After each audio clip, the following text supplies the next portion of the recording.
Yo, what is going down, y'all? Welcome in. The most underrated podcast you already know. Broadcasting from Most Underrated Studios. I'm your man, Thomas the Franchise. The homie Dow Palantonio chilling across from me. What up, Dow? How you doing, man? Hanging by a thread, my dog. Hanging in there? No pun intended, my dog. But I had another dog issue. I know. You and I both. Which one of you guys are slacking today already? What do you mean? Oh, it's probably me this time. Oh, is there audio? Oh, okay, good. It was me. Thank you, Jalal, for keeping us on point. Welcome, everybody, into the chat. We'll get into the show here in a second. Got a ton of topics for you guys today. I'll run that down in a second. How was your weekend, Jalal? Did you do anything fun? Yeah, I didn't go snowboarding.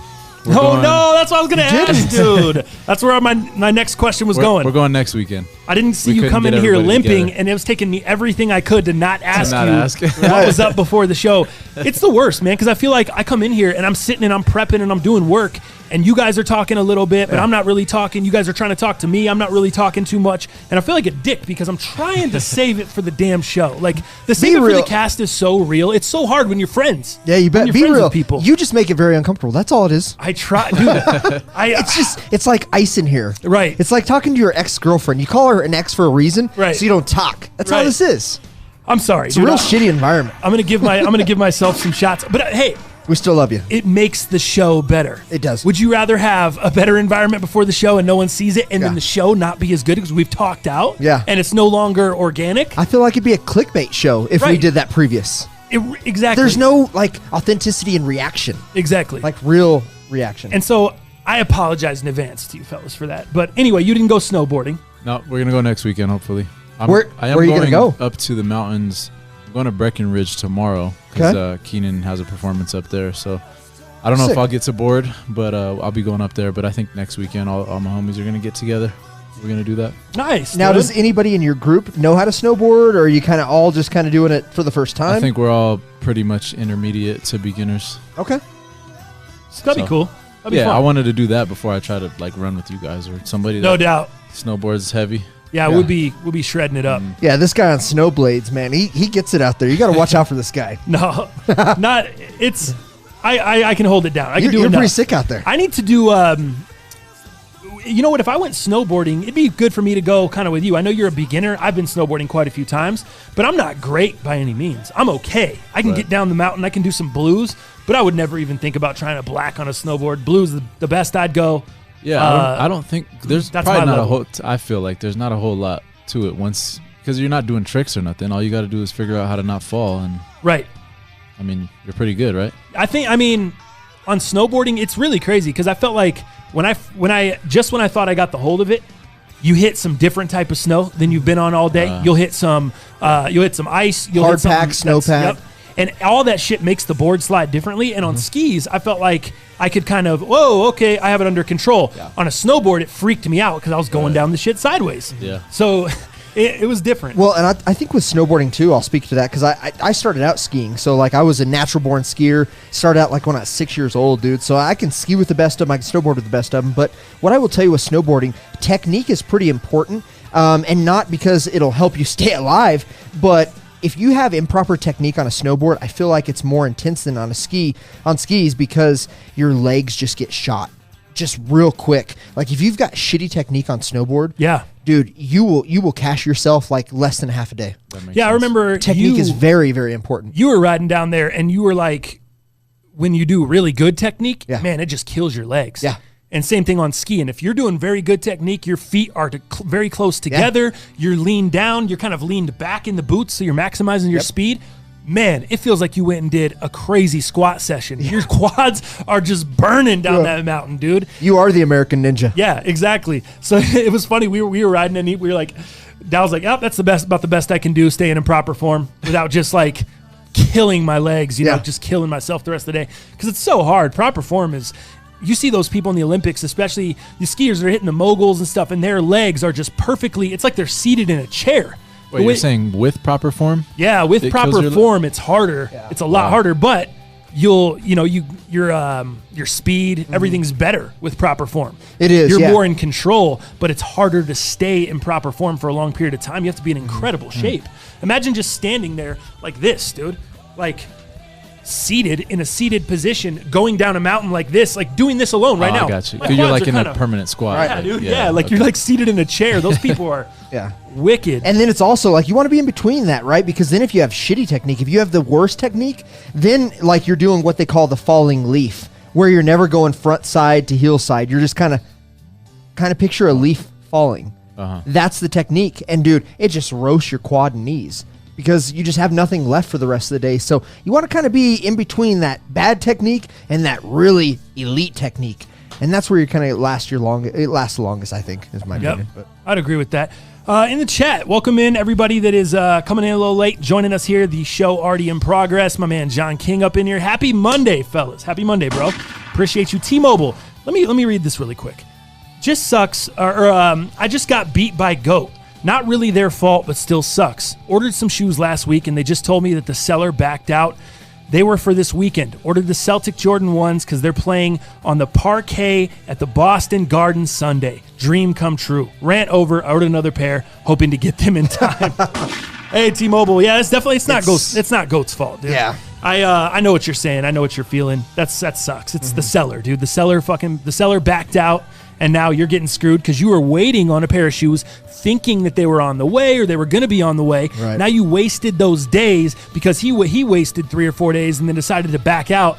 So, yeah, it really screws you over. The only thing you can do is buy 2 pairs, and then if they both come through, you have 2, and you need to just to ensure you got one. There's nothing you can do on that, man. It sucks. And GOAT does a little bit better than StockX, in my opinion. They at least try to facilitate finding a pair for you.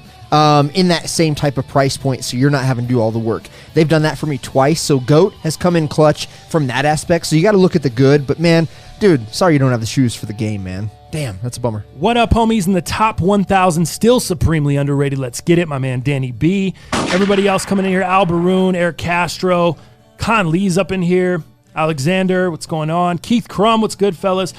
Neighborhood. This is, Neighborhood says... anyone cop the slates today? Hey, Neighborhood, save it for the cast, bro. Yeah, come on, Neighborhood. Sneakers and fashion. We'll get segment. the sneakers. You're having. You can join Dal and Jalal here, spoiling all the content early, getting all chatty Cathy before the show. I'll keep you in line too. Jason, happy Monday, bro. How you doing? A lot of people with some snowboarding advice in there. Oh, Conley going to Winter Park in January. Can't wait. Conley, you didn't tell us you were coming to Colorado for 1. We're trying to meet you up there. For 2, you didn't tell us you're coming to Winter Park. You're going to go ride and you didn't invite us. Is this like a family thing? Is this a bunch of... If it's a family thing and you got a bunch of family... Then I still don't understand why the hell you're not inviting us up there, Conley. We're like our family. We're like Olive Garden. Exactly, Olive Garden. When we're there, your family. That's how it goes, bro. Damn it. Get him, Dow. That's funny shit. No doubt. Weekends, Dow. We went to, let's start off here. We went to Saturday night. We went downtown to this new spot called Urban Putt for your birthday.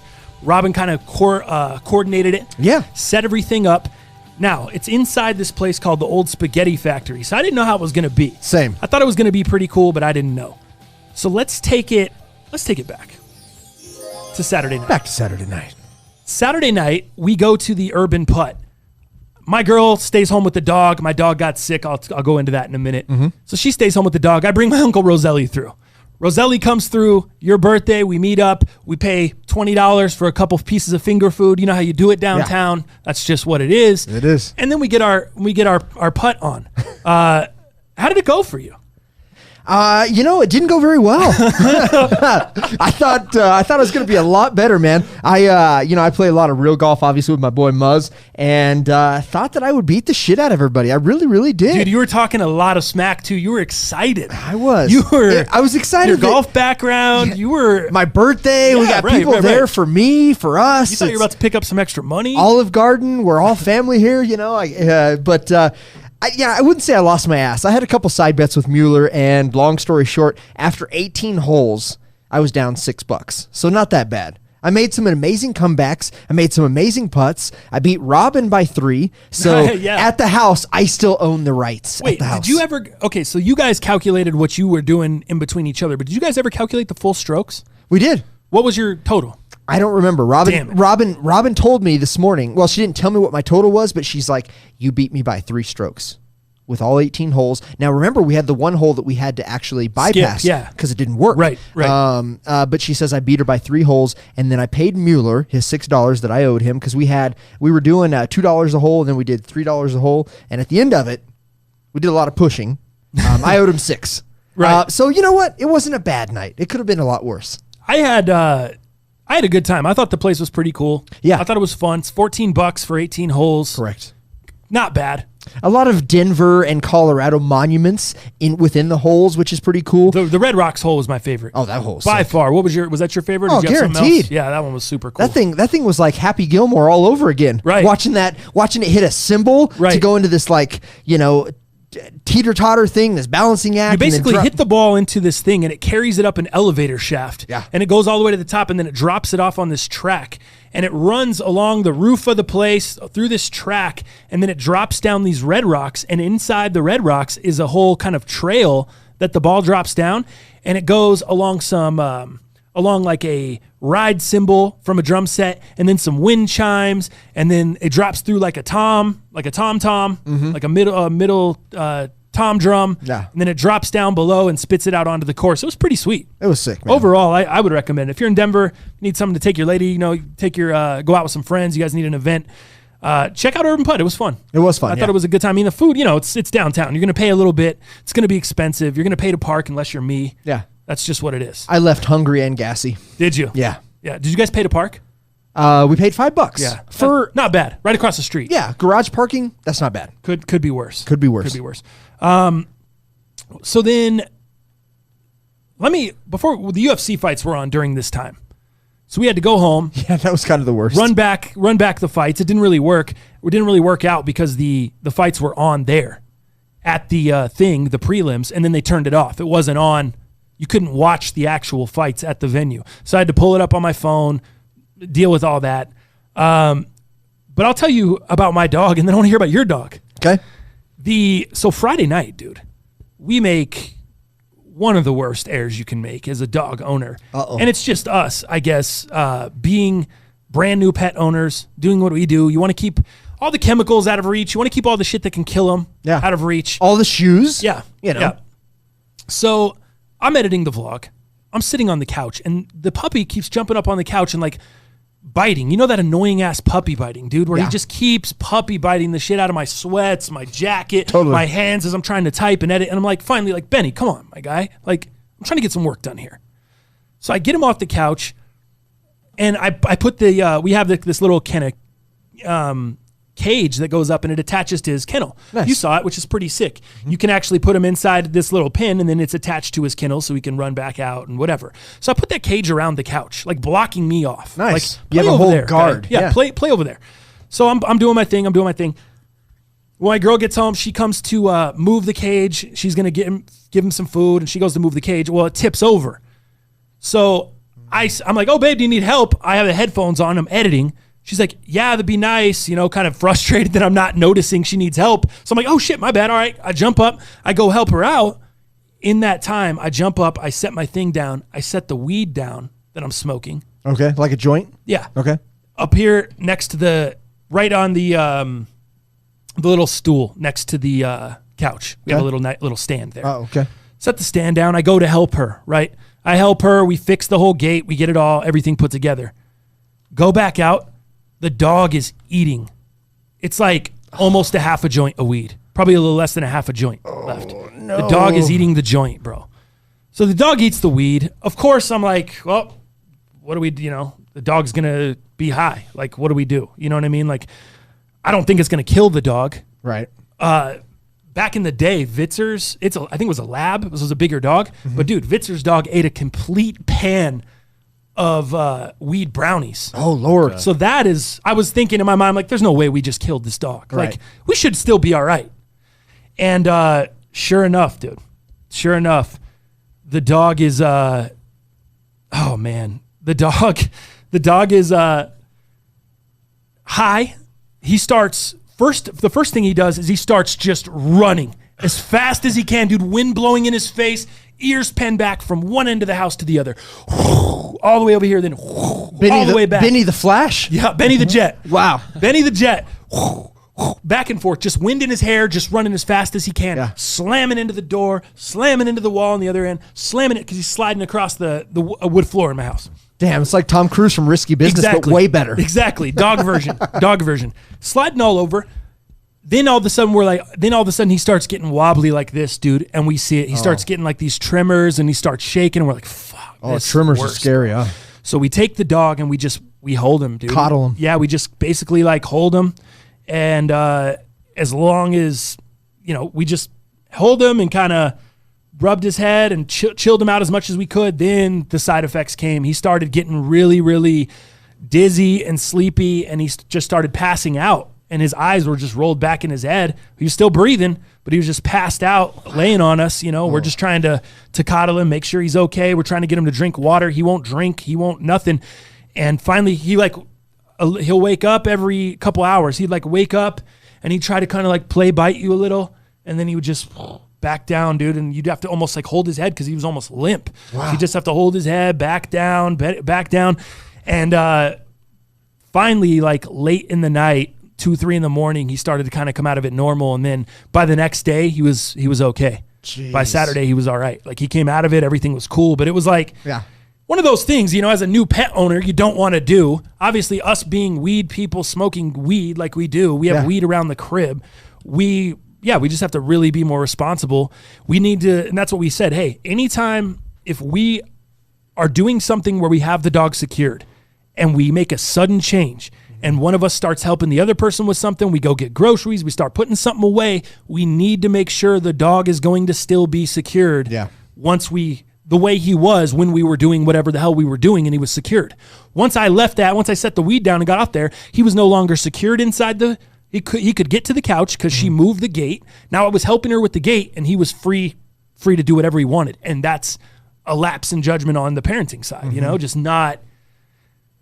just not paying enough attention. Talk about a whole nother team thing. You've talked about team a lot in the past. Right. Now this just opens up a whole new element. Doesn't it? To the whole team thing, dude. Wow. Yeah.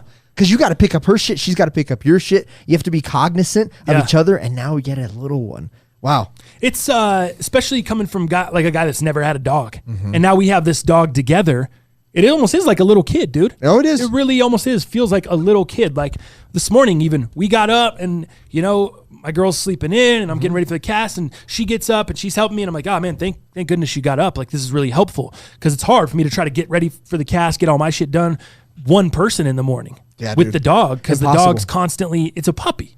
It's constantly up on your legs, trying to get some attention, trying to see what's going on, trying to, Got to eat, got to shit, got to piss. Yeah. The whole thing. Yeah. Again and again and again. It's like this scary vicious cycle. Yeah, no doubt. It was scary, man. We thought we killed him. My girl was crying. She thought she killed him. Yeah, we thought it was over, dude. We were like, she was like, oh my God. I'm like, he's still breathing. He's never stopped breathing. He's just passed out. Like his eyes, you couldn't open his eyes. And I was like, this is probably the closest we're ever going to be able to get to this guy, like holding him, being able to touch every aspect, pull his eyes up, pet him on the nose, like everything without him reacting. Like it was crazy, man. It was super, super scary, but glad everything's okay. I'm glad he's okay. That it could be a whole different situation in other states where like if somebody has to take their dog in. Oh, right. I think you can get in some trouble there. Oh, I bet you could. Yeah. I bet you could. If weed's illegal and your dog consumed weed and you had to take him to the vet, it wouldn't surprise me if you got popped on some weird charges for that. God, no doubt. Especially in the weed possession. Especially in those southern states. Yeah. They're going to get you. Yeah. And I could see it being anything from a slap on the wrist misdemeanor to something more serious, depending on what the state, Because some of these states are not playing around with weed. They just don't like it. They don't want it around. They don't like it. They don't want to hear about it. I know exactly how Benny felt, man. The first time I did edibles it was the last time I'll do edibles. Were you running back and forth? Oh, dude, I wanted to die. I started pacing, so yeah, a lot like Benny, and then like more than halfway through, I literally wanted to die. Like I didn't want to be here anymore because it was so bad. Mm-hmm. So, anyways, getting to your dog, I'm glad your dog's okay. Dude, I had yet another dog issue last night. You text me and I was like, oh my God, what? Not with the puppy though this time. Not the puppy. Which is sweet, man. In one way, right? Because we've been taking him. We've owned him now for the last like 3 Saturdays. I think this Saturday was the 3rd Saturday we've had him. And we've had him in the vet like 5 times. Crazy. For miscellaneous things, right? This time it was my big dog, man, Zeppy. He was doing just fine, no problems. And I woke up like at 1:30 in the morning. And I went to bed at 11, so I got, a couple hours of sleep. And dude, he was just so restless. And I'm like, well, okay, we're all restless. We got a puppy. We're all on weird, sleep schedules. I get it. But I'm almost like a dog whisperer in one way. Like, your dog really well. You start to know your dog, and you start to know and feel what's weird, and it, right? And this guy kept looking at me like, dude, I'm not feeling too well. Like, he could literally tell me that, and I would be like, man, something ain't right, dog. Yeah. Something ain't right. So I kind of let him, for the next 30 minutes, I just kind of watched over him, listened to his breathing, that type of stuff, because he was so restless. So he was panting, he was heavy breathing, he was restless, he kept moving, he kept staring at me. And at night when he's sleeping, like, it's time to sleep. That is out of the ordinary. Like, he doesn't do that. But he's an older dog. Yeah, he's not a puppy. Yeah, he's 5, So I knew something was a little up, so I made him get up off the bed, because he sleeps on the bed with us, where the other one is in the kennel next to our bed, as we kennel train her. And I took him outside, and he was really slow getting, down the stairs, getting off the bed. And I'm like, what the hell? He went outside and immediately sat in the yard, which is totally not like him. He loves to get outside. He loves to do his thing. Yeah. He just sat right in the middle of the yard, and he sat funky, like where his ass is one way and his body is the other way. So it was a really weird sit. So obviously he had something in his rear going on, whether is it a leg, is it a knee? And this is at like what time? Somewhere around 2:10. Okay, you're watching games yesterday. You kind of noticed this. No, this is at like in the morning. Oh, a.m. In the a.m., dog. So wait, you took him. You just got up. I went to bed at 11, and he woke me up just doing weird shit. The panting and stuff. Yeah. At about. And then you took him outside at 2 a.m. and noticed the weird sitting. Okay, you got it. So the panting, all that stuff earlier, and then the weird sitting. I'm like, man, I got to wake up Robin. So I've never seen this happen with a dog before, but have you ever heard of something called bloat or dog bloat? No. So dog bloat is basically where their stomach is like filled with like gas and fluid and food, and the stomach linings can twist upside down. Yeah. Okay. And it can kill the dog if you don't get it taken care of fast enough. Now, I've never seen that happen. I've never had a dog that's happened to, but I know of people that have had to deal with that, and most of them have lost their dog. So I look at him last night, and his stomach is a little bigger than what I remember. He's doing some of these things that signs of dog bloat. And I'm like, holy shit, I got to wake up Robin. So I woke her up in this panic, and she's like, what? What's going on? No. Kind of one of those things. So she's freaking out, and I'm like, babe, there's something wrong with Zeppy. I don't know what it is.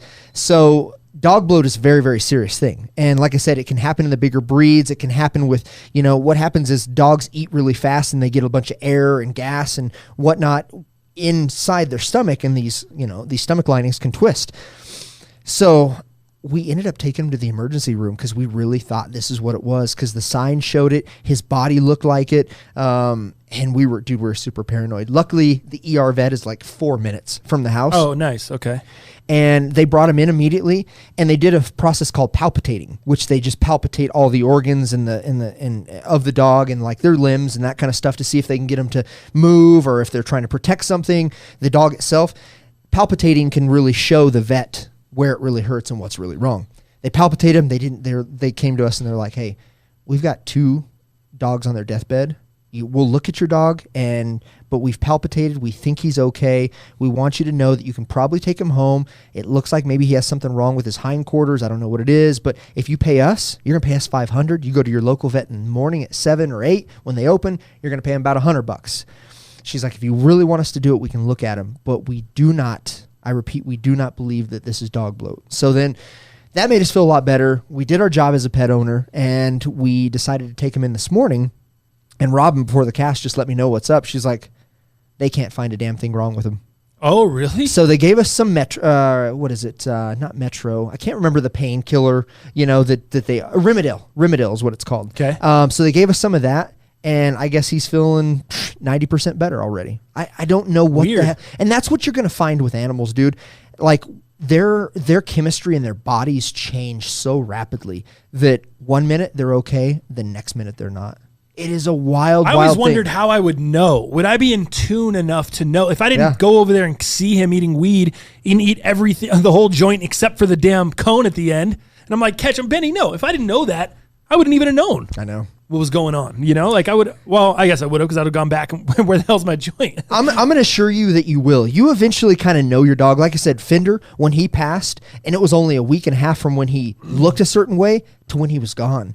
And I saw it by the way he walked. Like, you just know the way your dog walks. You know the way your dog acts. You know the way your dog barks. You just know these things. So as a pet owner, congratulations. Yes. You will know these things. Thank you. But damn, it's hard, dude. Like, I can't imagine how you felt with Benny. You felt bad, yeah, I'm sure, cool. over Saturday night. We didn't get to Super talk bad. a lot. No. Because, having different separate groups of golfing, the mini golf, that was tough, man. So I had a great time, but I didn't have a great time. Yeah, because you're kind of split a little bit, and that's just what it is. Like, the people in the front of the group have to move on to the next hole while the people in the back of the group are finishing that hole, because you got to move on. Mm-hmm. You can't just stay there and wait for your entire group, especially when you're 10 deep or whatever. So, it's just kind of...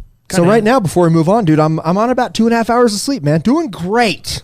I was going to ask, how's your prep for the cast? Are you feeling good about your prep here? Hey, I don't want to let the people down. Good. I know. Okay. I knew you're. Just because we have dog issues, I don't want to let the people down. Speaking of letting you guys down, it's holiday season. We have a couple different things planned. I have a vacation coming in January, so we're probably going to miss 2 shows there. I leave on the 5th, and I won't be back until the following weekend. So we'll probably miss 2 shows. I think I come back Sunday the 12th, so we could probably do Monday the 13th show. Mm-hmm. But do you guys have anything coming up as far as missing the next couple shows? I think like what you said, we'll probably all just try to do something around that same time. Yeah, okay. Take a little vacation. I think we'll try to kind of get out and, I mean, Jalal and I can hold the fort if you want us to. You guys want to do the show? Oh, dude, if the audience would like you two to do the show and hold it down, I do not mind one bit. If you guys can drop a Monday show and a Thursday show while I'm on the boat, while I'm in Mexico. Would you tune in? On the boat's Wi-Fi. Of course, guy. I'd be in the chat, bro. I think if we could do something like pre-recorded, maybe that'd be cool, but with it being topical stuff, it might not work out. Yeah. So. What I will tell you is, since we're on that, dude, I'm selling my house, and we have a close date as of next Monday, the 23rd. That is congrats. I don't know what that does for Monday's show, but as Thursday's show this week comes a little closer, I might have a little bit better idea. Like, are we going to do the closing in the morning? Are we going to do the closing in whatever? So we'll have a little bit better idea there. Outside of that, I think Jalal's right, man. We'll just try to take some time when you do, so we can maximize when we're all gone. Play it by ear. I think that makes sense. Also, let me give you guys a quick update. Continue to go ahead and email me, most underrated, DM me, feel free, whatever you guys want to do. I just want to give you guys a heads up. The shirts that have not yet been sent out. So a lot of people have gotten their shirts. Dude, we've gotten a lot of feedback saying they love them. They're great. The quality. We appreciate you guys, man, to not only say that, but just to even... Buy the thing in the beginning. Buy us, buy our creation. That's incredible. But I want to give you guys an update. The people that haven't got their shirts yet, they are with the printers. They've been with the printers for the last week. Obviously, this is a busy time for a lot of people. This was a pre-order, and we tried to make that as known as possible. But we also want to make sure that we get your stuff like before Christmas if we goddamn can. Yeah. We're definitely cognizant of that. But they are with the printers. I assume that I will get an update either today or tomorrow. And I'll so follow Most Underrated on Twitter. OMG, it's TTF Dal Palantonio to get some updates. But I just want to let you know they are with the printers. We're waiting to have those done. And Jalal and I will be shipping all of those out, hopefully end of this week. That's kind of the update that I have thus far. A lot of the people that got like the 2X, 3X, a lot of that stuff, those were, we didn't have any of those in-house when they got done. So yeah, we just had small, we're mediums, still trying to turn it around as quick as we can. Sometimes the pre-order, or with the pre-order, it's not like we're trying to pre-order and you'll get your shit in 3 months. Right. But we're not going to do that. We're not doing that to you, but that's just kind of what happens. It takes a couple weeks. So those will all hopefully be going out this week, right? Yeah. Cool. That's what we're hoping, yeah. So by Thursday or Friday, Jalal and I should be shipping all those out is kind of the goal and what we're looking at right now with the printers. Chinky Sanchez, my dog has eaten weed before and she was fine though. Benny got lit from Chris J. That's scary, man. Happy everything turned out okay. My dog ate an edible once and he was out for a long time. My dog did the exact same, running around like crazy, then being out. Yep. Same shit. T-Mobile, 40 years old, and I got high for the first time ever this weekend. I did gummies and had a crazy body high for like 4 hours Saturday night. Honestly, it was awesome. There you go. Hey. There you go. Let me pull a little bit of that in for you, bro. You pop those gummies. You're just chilling a little bit. Even Dow, I was smoking a joint at the crib one day, and Dow was just sitting there watching SportsCenter. And next thing I know, Dow is over there. All of a sudden, he's slumped down a little more in the chair, and his eyes are a little low, and he's like this, and he's not moving. And he caught a contact. And got a little contact high. And then we went to a Pizza Hut locally, and we called in the order before we went, right? Yeah. And dude, we went there, and we were sitting in a little waiting area, and it must have been like two minutes since we've been there. And to me, it felt like it was 15 or 20 minutes. And I'm like, Chais, what the hell is going on with the pizza? How long does it take to make a pizza? What the hell are we doing here? Yeah. Dude, it's been forever. We've been here in a half hour. We need to get back to the game. What are we doing? I'm freaking out here. We're watching like Monday Night Football. Just blasted off the contact. He did. And I'm like, dude, it's been less than 5 minutes. We've been sitting here. He's like, no way, man. No way. It's been 20 minutes, dude. I'm like, Dow, the first quarter of the game just started. Look at 11 minutes to go in the first quarter. He's like, oh, well, all right then. And he just sat back down. It was so classic. Contact high, Dow and the munchies. Yeah. Did Benny get a contact? Or did Benny get the munchies? Fail beast. No, he didn't get the munchies. He just got fucked up. Dude, he got all sick. It's not the same for dogs, man. When they get high, they're sick and scared. They're not They're not enjoying it, man. It's not something I want to do again. Maybe he took more than his normal Of course, dose. yeah, exactly. I mean, half a joint or a little less than half a joint. Just chomped it right up. Crazy. That's old Tony One Bong Rips, Benny. Yeah, no shit. Hey, what about Con Lee, man? $2. Win the hoodie drop. Hey, Con Lee. $2. Appreciate you, bro. Con Lee, hey, thank you, man. We need some money, man. These vet bills, I got to tell you, are racking up. We've taken the puppy 4 times or 5 times, and now Zeppy. Boy, this is going to be the most broke cast, not even the most unemployed cast. Oh, shit. We're the most broke cast. the brokest cast and on somebody YouTube. in here that smells a little funky got the Yeezy 500s, which we'll talk about a little bit later. Somebody in here that smells a little funky. Got them 500s as well. Wow. Damn. Let's move into this UFC fight from Saturday night. Oh, where are you doing that? I'm going to go ahead and shoot. Yeah, yeah. Shoot the shot first. Shoot your shot, Dow. Oh, man, we don't even Too hard against the glass. We don't even get rim today. Take that L on the way out. We don't even get rim today. No rim My jobs. My goodness. The UFC fight from Saturday night, UFC 245. Mm-hmm. We previewed that with the homie Edgar from the Sports Plus Life podcast on Thursday. Great guy. We were out during the fights. So did you go home and run them all back? Did you just watch highlights? What'd you do? Because I was watching on my phone pretty intently. Yeah. During the golfing session. I saw you. I had some money on the line. Some different fights. I was trying to, and then Robin was like, "Hey, babe, why don't you just be in the minute or be in the moment?" I'm like, "I'm trying to. I'm trying to see what's going on with the UFC." Oh, you were getting shade for not being in the moment? Yeah, I got a little bit of shade. Oh, guy. But it was good shade. She was trying to do the right thing. Yeah. Well, hey, you have here for people are here for you and your birthday. Right. I guess that's true. Yeah. Okay. It's different for you than it is me. I'm just over here. I'm here just for someone's birthday. You are the birthday boy. Yeah. So I had some money on the line. I lost on the prelims. I'm blanking the dude's name now. Mike Perry. Yeah, Mike Perry. Lost on Mike Perry. Mike Perry got kicked or got TKO'd in a minute and 31 seconds is what the time was. Round 1, Jeff Neal beat the brakes off Mike Perry. Not even close. Edgar in here telling me Mike Perry's a wild man. You're over here telling me Mike Perry's a wild man. He's a wild man. Everyone likes this bet. He was like plus 250. So I like the odds. Perry gets taken out in a minute 31. I'm down $25 early. Got his ass beat wildly is what he did. That was fun. Then we got into the main card. The main card started out, every fight on this was a great fight. Main card started out with Uriah Faber and damn it, how do you pronounce his name? Peter Yan. It's not Peter. I know, but that's the guy you're talking about, right? What is it? Is it Peter Yan? Piotr. That's what it is. That's it. Piotr Yan puts Uriah Faber down by knockout in the third round, 44 seconds into the third round. He puts him down. What about the kick to the eye? Vicious. Faber. God, vicious. Dang, that was vicious, wasn't it? He was one of the 3 people that went to the hospital after the fights. Faber, someone from the prelims, I forgot the name, and then obviously Colby Covington, which we'll get to in a minute. Yeah. What about Faber being 40 years old against a 26-year-old Yan? I was going to ask you, is this his last fight? Do you think he's done? Or do you think he's done at the top elite level? Is he getting any more big fights? Is this the last time he's fighting on a big-time main card? Does he still deserve that? I know California kid. I know what he's done. Yeah. But he's now, like you said, 40 years old. He's losing to up-and-coming fighters. Mm-hmm. He's fighting in the very first fight on the main card, so he's just barely squeaking out. Right. Barely clinging to the main card by his fingernails. Mm-hmm. What's next for Uriah Faber? I think a lot of these individuals, like you look at Cyborg, who doesn't even have a place in the UFC anymore. Did you know that she is with Bellator? No. I think that's what Uriah Faber is probably going to have to do. I think Uriah Faber is a great coach. We saw some of his coaching styles in the next UFC fighters, right, in that whole series.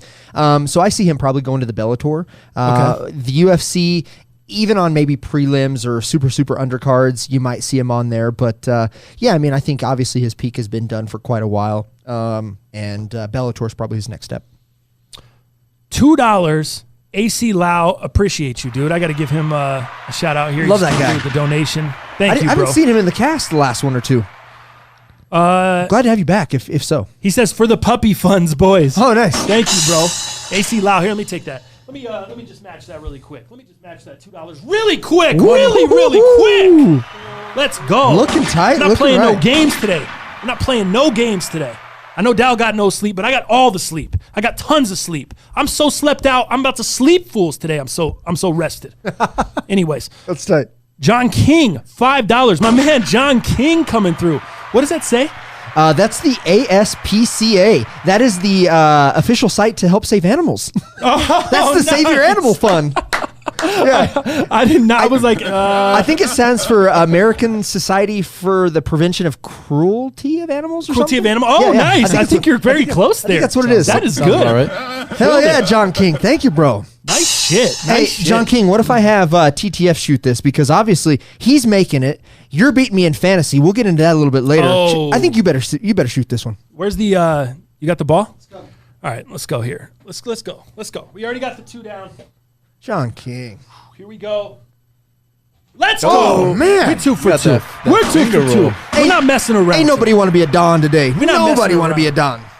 Not messing around today. 2 for 2. Yeah, it's a bad day to be the Don. I'm feeling it. I got the Jumpman sweats on. I got the Nike dry fit hoodie. I'm so feeling it right now. Austin 316T because I just whipped your ass. You know what I'm saying? I'm feeling it. That Dead Prez hat is fire. The Dead Prez Supreme hat, which we'll get into in a little bit. He said, "I'll match it if he hits." Let's go. Nice. He's probably delayed. He's on got the delay. He doesn't know. Even know. Let's go. Jalal, you had the camera on right for that, right? For the second one. The first one I missed. Oh, you did? Yeah, but I got the second. I'm just making sure. Conley, $2 for the cruise. Thank you, bro. The booze cruise. The booze cruise. Actually, you know who I was on the booze cruise yesterday was the Oakland Raiders. Oh yeah, no Derek doubt. Carr. My goodness, we'll get to that later. Conley, thank you, bro. Oops, you know what? I gotta let you shoot this. You haven't missed. Ball's back. All right, that's the rule. Ball's back. Here we go. Trying to go 3. Ball's back. Till you miss, Jalal ain't getting a shot. Oh man, it just kissed off the front. It was an L that time. Take that L on the way. It was close though. It was close. It wasn't no air ball nonsense. Mike Perry is done. Goat James. Man of my word, yes. Man of my word. Plus the money, I'll win in fantasy. Will make up for it. John King throws down another $5. Thank you, bro. Thank you. Let me. Sorry, I kind of got off track with the donations. Let me finish with the. Or back to the UFC. Yeah. Oops, sorry, I lost my card. What was the next fight up? Let's see here. So after there it is. Peter Yan. Yes. Okay, so you got Faber and then you got Marlon Moraes. The Marlon Moraes fight. That's the other one I had money on. I had money on 3 fights. I lost on Mike Perry. Marlon Moraes, I picked up a miracle victory. What was it? The split decision on Marlon Moraes? Yes. Split decision, goes to the judges' scorecards. I thought it was close, dude. This could have gone either way. It could have gone either way. Mueller had money on Aldo. Him and I were going back and forth at the putt place. We were watching it on my phone, and I thought it could have gone either way. Very, very even fight. Look at this, 59 total strikes, 63 for Moraes, 59 significant strikes for Moraes, 58 for Aldo, 1 takedown for Moraes, no takedowns for Aldo. So very, very close. Dude, it was the takedown. It was the takedown. They got him the win. They got him the split decision. I'm telling you. So that was a good fight. Mm-hmm. Edgar said this was going to be fight of the night. Amanda Nunes. I did not think it was fight of the night. I thought she looked good, but I thought she dominated the fight. I know it went to decision. I know she didn't put her out, but it just seemed it was dominant. It wasn't close. Yeah. It wasn't fight of the night. It wasn't that exciting of a fight to me. It was pretty boring. Yeah. I mean, I'm not Mr. Fights, but to me, I could take it or leave it. I didn't find it that exciting of a fight. Yeah, now, it was the takedowns that won this for Amanda Nunes, 100%. She had 2 submission attempts, and she had 8 out of 11 takedowns. Whereas Germaine didn't have any takedowns. She had 0 out of 0 and then 1 submission attempt. In terms of anything else, she actually had percentage of total strikes were better with Germaine, and she also had a higher percentage of significant strikes at almost 55%. Because significant strikes, Nunes had 79. Germaine only had 40, but she only threw 73. Right. So that's what you're talking about, exactly. 55%. The average. Nunes threw 184 significant strikes, dude. landing only 79. Sure. But look at the work she was doing in there. We're talking about someone that wasn't tired. Yeah. Man, Nunes was in there working the entire fight. She was. Like I said, I know she didn't put her down. I didn't find it the most entertaining, but it's obviously still impressive. Anytime you're winning fights in the UFC, anytime you're a double champ in the UFC, it's impressive. Yeah, no doubt. Moving on, the Max Holloway fight. This is another one I had money on. I lost money on Holloway. I thought this was taking Edgar's advice. I thought Holloway was going to take it. He was almost a little less than 2-1 favorite. And Alexander Volkanovski, dude, surprised the shit out of me. Yeah. Those guys, the Australian Volkanovski kept pushing forward the entire fight. His legs, the leg kicks. Dude, he kept kicking the shit out of Holloway's calf. Yeah. And it was looking, did you see him in the corner in between rounds, dude? His trainer, I've never seen them icing a calf, dude. They had bags of ice just wrapped around his calf because he was just getting the shit kicked out of him. And then he started to try to switch up the stance, southpaw, but he wasn't nearly as effective. Or as effective. And then you notice in the last 2 rounds, Holloway went back and he was like, fuck it. I'm just going to go back to my normal stance. If I get kicked, I get kicked, but I can't fight the other way. Yeah. You know, and he started to really match wits with Volkanovski, but I think it was a little bit too late. Little too late towards the end there. Volkanovski looked dominant in my opinion. I know Holloway thought he won. There was no point at all did I think he won that fight. Right. Not once was I like, they're going to raise Holloway's hands. Totally. I knew... You know, and I'm always the guy that says, hey, if you're going to beat the champ, you got to legitimately beat the champ. Yeah, no questions asked. Decisions, very rarely, in my opinion, should a decision go to a guy that's not the champ. This is one that should have. He beat the shit out of Holloway. He proved why he was the better man and why he should be the champ. Yeah, I agree. I enjoyed that fight. What was the significant strikes in that one? Let's see. Significant strikes. So with Holloway, you had 135 out of 304. Shit, dude. Now, 157 out of 303 from Volkanovski, dude. So, like, he was putting it in for sure. They were both working their ass off, but they were very close. Check this out. Total strikes, you look at 135 over 34 and then 157 out of 303. Very, very close to each other. 304 and 303 total strikes. That's crazy. Right? So they were both doing insignificant strikes, both 303 to 303. So they're both doing work in there. It's just Volkanovski was landing more. You got it. He was the more efficient striker. And then also was trying to have the takedown. So you had 0 out of 0 on Holloway, and then you had 0 out of 4 on Volkanovski. So again, very comparative, but man, Volkanovski just put it. He just lasted longer and more significant. Fight of the night, dude. Yeah. Kamaru Usman, Colby Covington lived up to the billing. I enjoyed the hell out of this fight. I watched it at the I'm sorry. We left the event. I went and took my uncle back to the crib and watched it at my uncle's crib. Oh, sick. Oh, dude. Fight of the night. Fight of the night, hands down. One of the most, maybe fight of the year, dude. One of the most entertaining fights I've seen all year because it gave us everything. It gave us the promotional aspect from the beginning, the shit talking, the heated rivalry, 2 dudes that hate each other getting into the octagon, the no-touch gloves at the beginning, everything. Then it gave us we took it into the 5th round before we got a knockout. So we got an awesome ass-beating fight. The entire fight before we got to see a dude get put out. How many times have you seen like the, McGregor-Aldo fight, whatever, it ends in the first round. It ends by 15 seconds, a wicked 20 knockout. seconds. Yeah. Under a minute. You're like, oh man, as great as that was, I would have liked to see a fight. Ben Askren and Masvidal. Yeah. There you go. 5 seconds? Yeah. Jeez, you know?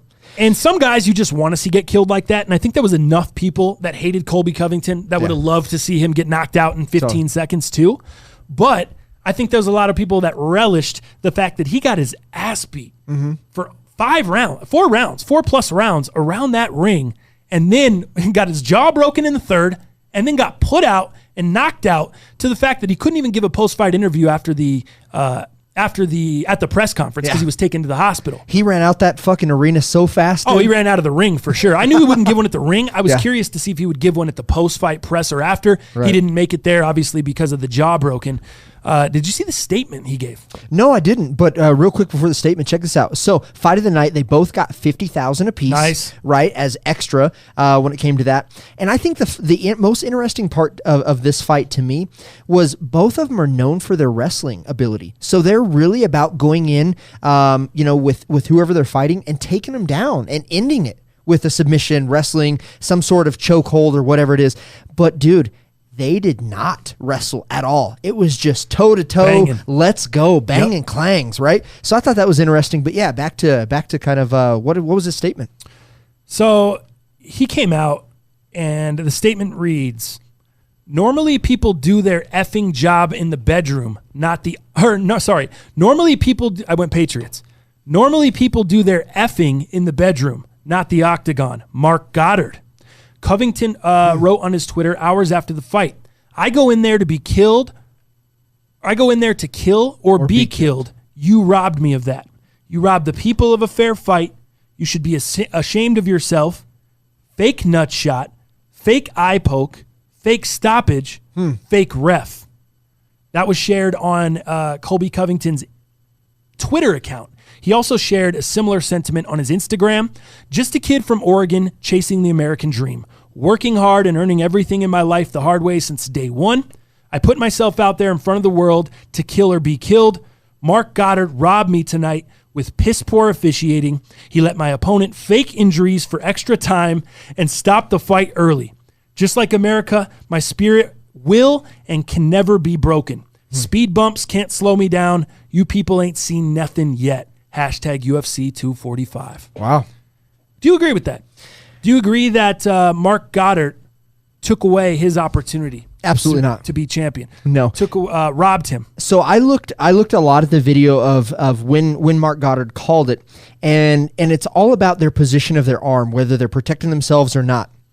And the arm, I looked at commentators talk about it, and in detail, the arm was not showing that he had any way of protecting himself. So he was just lying limp on with that arm and couldn't do anything besides that. So Mark Goddard made the right call. I think everybody when Covington got back up and he looked like he was not done quite yet. I mean, I think we can all look at that, and we've all seen images of that. But Mark Goddard made the right call because he could not defend himself where he was anymore. So I think it's bullshit. I don't read much into that statement. I think he's an egomaniac. I think that's kind of his shtick. That's what he does. You don't think him having his hands up there was still defending himself at the end when he was punching him? Mm-mm. You need more than the hands up. Hands up is not defending yourself to you. Yeah, that fool's a clown. I just... Outside of him being a clown, outside of what you think of him, should the fight have been stopped, though? Yes. With his hands up, you don't think that's enough? You don't think he was still defending himself? No. At that point? No. You don't think what he's saying here has any validity at all? I don't. You think he's... I think he couldn't protect himself, even though some people might think he was. Mark Goddard made the right call based off of the commentary that I saw from experts talking about the placement of his arms. The official judges' scorecards going into that, did you hear the scorecards, what they were before the TKO? 48-46 Usman. Yeah. 48-46 Covington. And then 47-47. Dead even from the third judge. With Usman knocking Covington down repeatedly in the fifth round. I don't understand. That's weird. I don't know. Well, now, we know that in the fifth round, I think that round hopefully would have gone to Usman.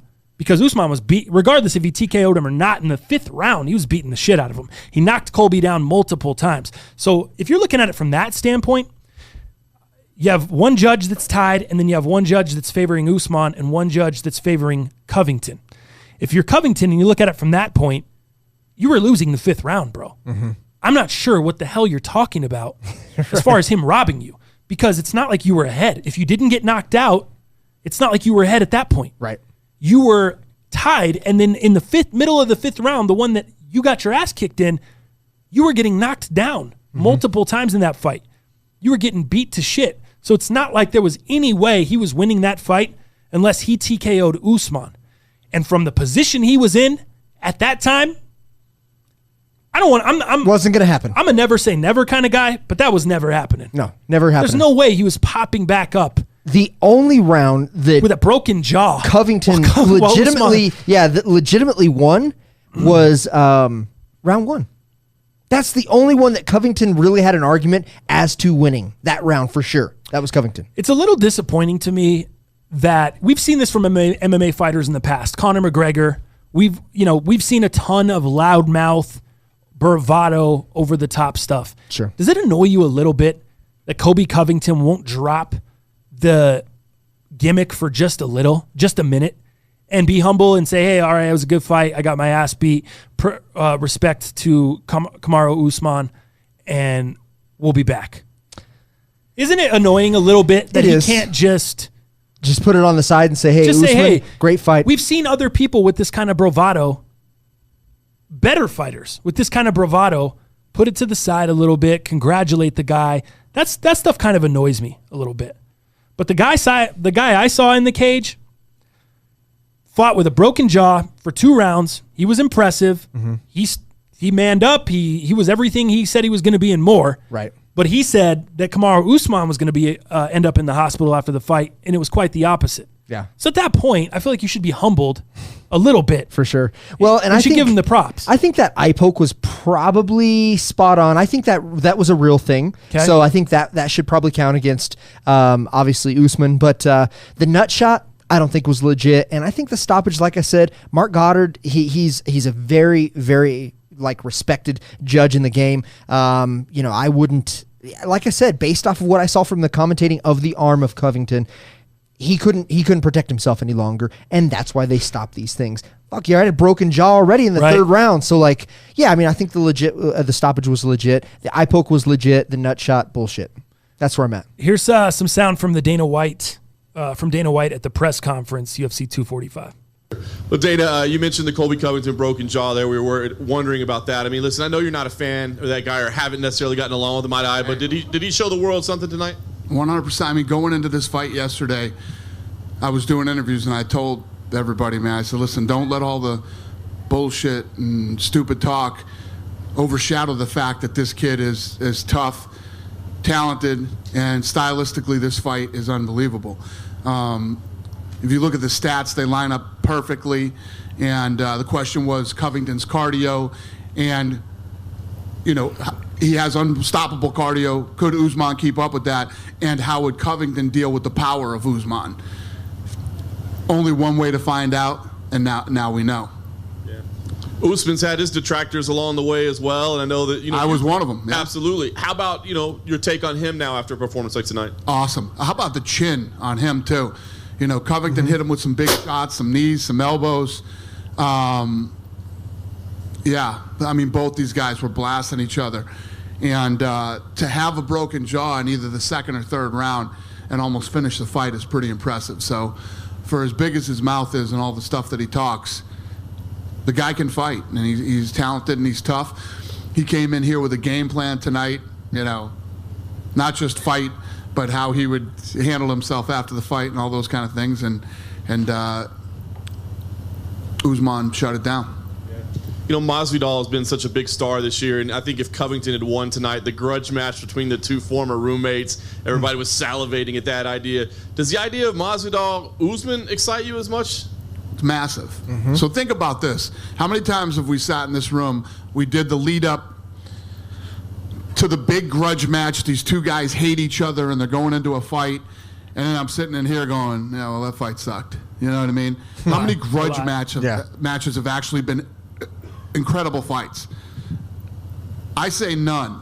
Maybe there's one that I'm forgetting about, but they all pretty much suck. This grudge match was awesome. Two guys that are at the top of the game in their prime, and the fight was the fight of the night on an incredible card. yeah, the Masvidal fight versus Usman now is a big deal. He fought Diaz for the BMF, and now to fight for the actual title against a guy who is tough as nails is fun. There you go, dude. What do you think of that right there? I'll ask you that question. Masvidal versus Kamaru Usman. I'm pretty excited, man. That would be an epic showing. I think even more so than, because Covington, before this fight, he was doing pre-pressers, right? And he asked the crowd as he's reading his book, like, who do you guys want? You tell me who you want, and of course they were like Jorge Masvidal, right? Yeah. And he's like, cool, you guys got it, no problem. Well, now he obviously doesn't earn that right to have that. So Usman is scary, dude. And then Jorge's the same. Jorge's got those streets, dog, from Miami, from Game bred, dude. That guy, you can never bet against that guy, man. And I think that excites the hell out of me. That card, just with that fight alone, I'd be at Brick House with Mueller watching that, no doubt.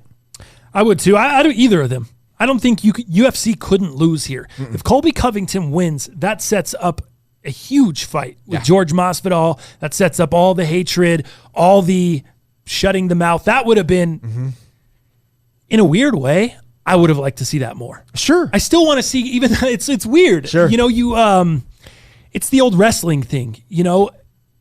People will pay more money to see the heel get his ass beat than they will to see the favorite keep the title. Dude, that's just how it goes. That's been boxing. That's been competition. That's forever. Conor was that heel. Why does Floyd Mayweather sell out every single fight? Because people just want to see him get his ass kicked because it hasn't been done.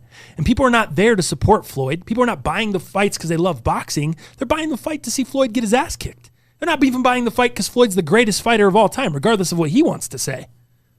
They're buying it because they want to see him get his ass kicked. And I think as well as I think this fight's going to do, I think the Covington-Masvidal fight might have done more. Yeah. Just as far as numbers go.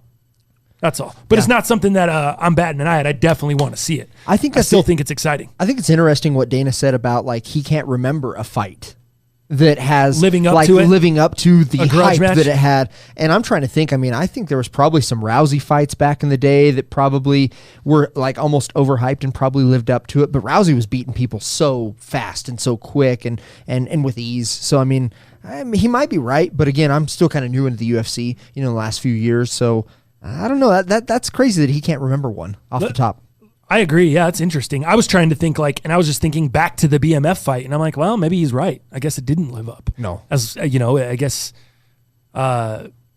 like you said, the super grudge match fights. Yeah. And especially when you have stoppages, doctor stoppages, whatever it is, those are tough, man. Hurt a little bit. Cowboy, we remember the stoppage with his eye. We remember the stoppage with Diaz and his face. Boy, the Diaz brothers just got so much damn scar tissue. They start bleeding the moment somebody breathes right on away. them. Yeah, this is what it is. But those really affect the grudge matches. Let me finish this out with Kamaru Usman.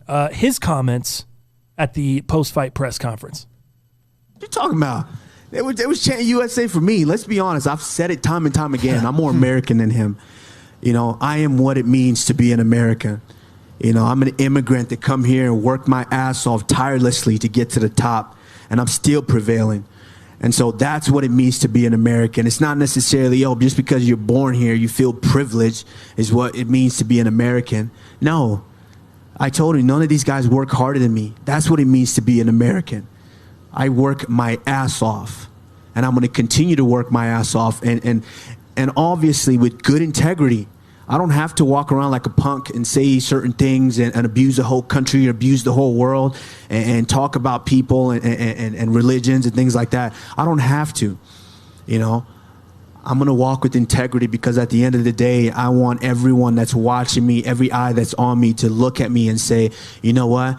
That's what we want to be. That's the example that we like.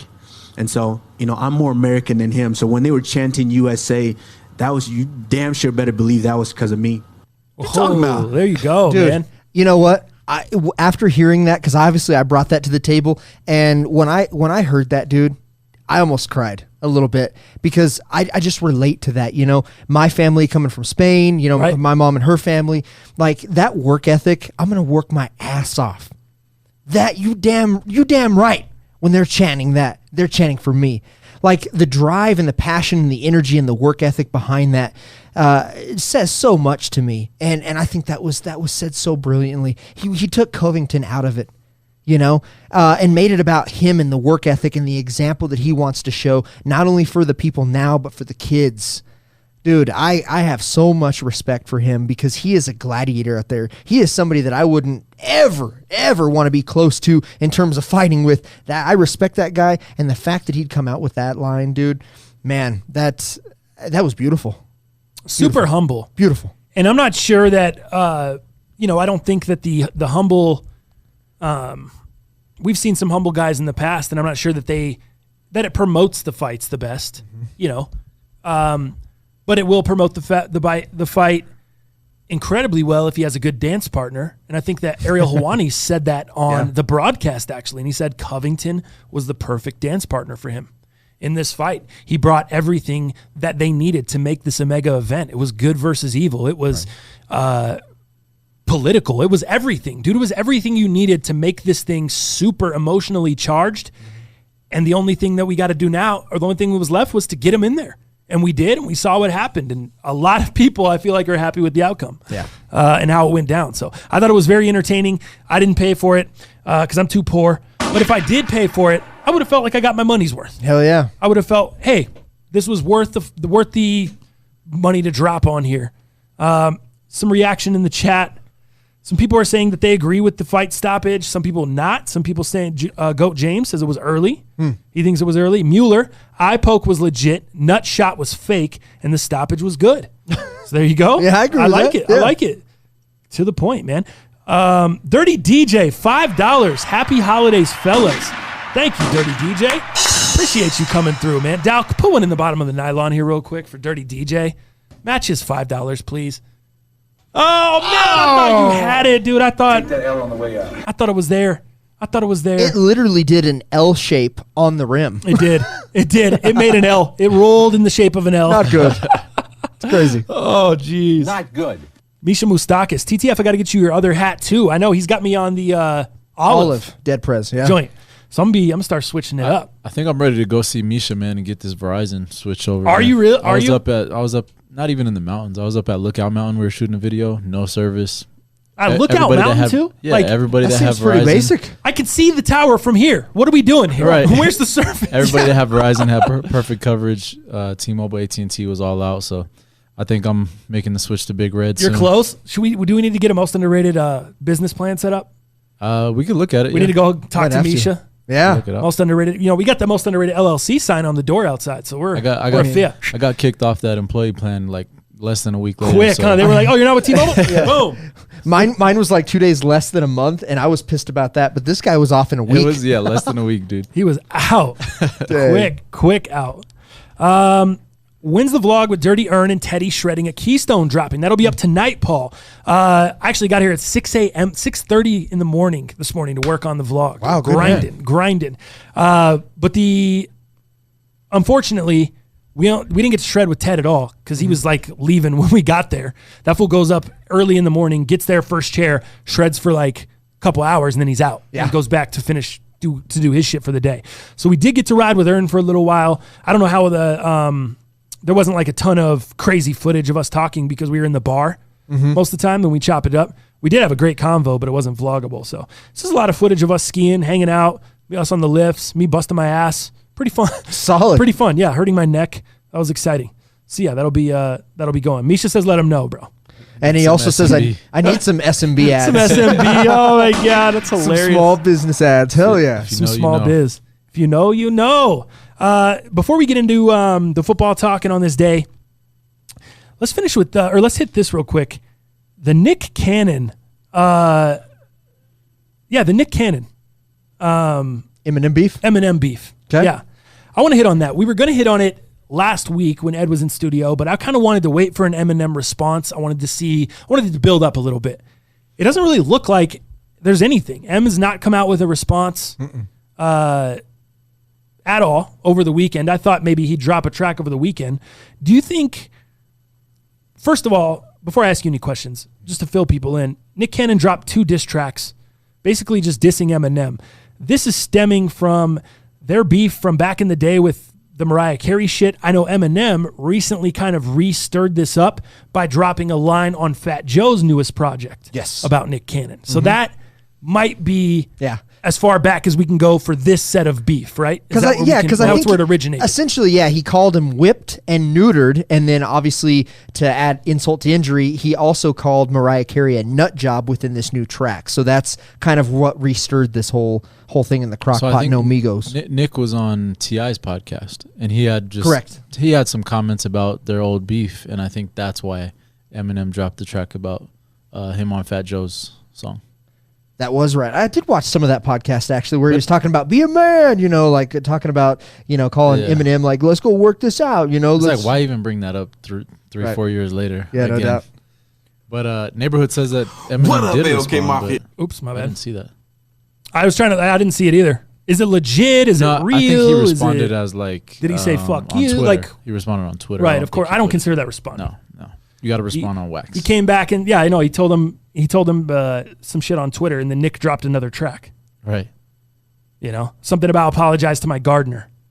He was like, "Oh no, Nick Cannon dissed me. You better apologize to my gardener." Something like that. Yeah. Some Eminem, some fucking weird Eminem shit. He told him pull up and bring your gardener and whoever else. Oh, that's right. That's whoever right. else you're screwing. No, I think he said that after. He told him that after. I don't know. And then this is whack. But it was it's one of those things where I don't think. What are these guys doing? I'm saying it to say, do you think M's going to respond at all? Nick Cannon dropped 2 diss tracks littered with tons of features. Yeah, it was him on one verse on each track, and then it was like 3 or 4 other no-name dudes. It was the Black Team. Oh, really? Okay, my bad. I'll take that shot. It was the Black Team. My fault. Yeah, I didn't know it was the Black Team. The Black Team from In-N-Out. Gotcha. From In-N-Out. Or not In-N-Out. Wild N-Out. Damn. In-N-Out. Damn, who's hungry in this joint? This guy. In-N-Out. Hey, 2.5 hours of sleep. What do you want me to do? That is funny. Yeah, oh I think my there's just some people on the show. So 50 Cent. Did you see? I saw a couple people respond. I saw Joyner Lucas responded over the weekend. Yeah, his was pretty intense. And 50 Cent responded as well. 50 basically just posted on Instagram. It's a picture of Nick Cannon in like I don't know, from a show. Did you see it? He's like in a tape bra or something. Yeah, like that? like a bikini top, like a women's bikini top. Looking all scandally clad. And it says, Nick like, so that's it? Nobody cares about my diss record? Nobody cares, LOL. and that's basically it. And Nick responded with a clip from Django Unchained. I don't know if you've seen that movie, but he added 50 Cent with it. Just all this little stuff. I'm not sure. What is Nick wanting? Is he wanting to fight Eminem physically? That's what it sounds like on the record. You have Suge Knight speaking on the record saying he's too scared to fight or he's too all this shit. Like, are they wanting to do celebrity boxing? Does Nick Cannon have an album coming out he's trying to promote? That's what I think. I don't understand what's going on here. Like, this is I feel like moronic. Nick Cannon is trying to do some self promotion here, but I don't know what he has coming up because, dude, that guy's no rapper, dog. We were all here in the early 2000s when he was trying to do his thing, and it wasn't good then, and it's still not good now. You cannot talk bad. You cannot talk.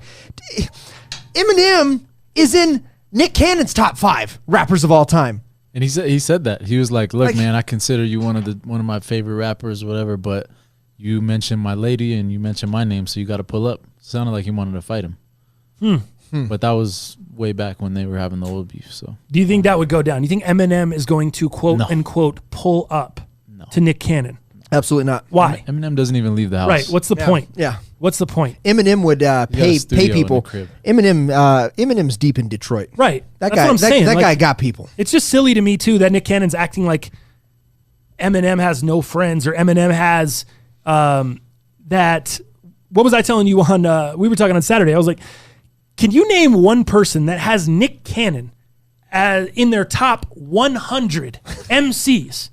No, never. I can name every person that has even all the people that hate Eminem, that despise Eminem. They still have him in their top 10. Yeah. He's still in their top 10 and they hate him with a passion. Nobody, not the biggest Nick Cannon fan, has him in their top 100, dog. Like, what are we? And then the guy come out with two diss records and he couldn't even finish the record by himself. Yep. And on one of them, he jacked Eminem's flow from Renegade. Are you kidding me? But you would think that M would respond. Like, this is It's not worth responding to. This is what you do. This isn't worth, like, what's worth it? It's not worth it, but I mean, Eminem, he came up in the battle scene.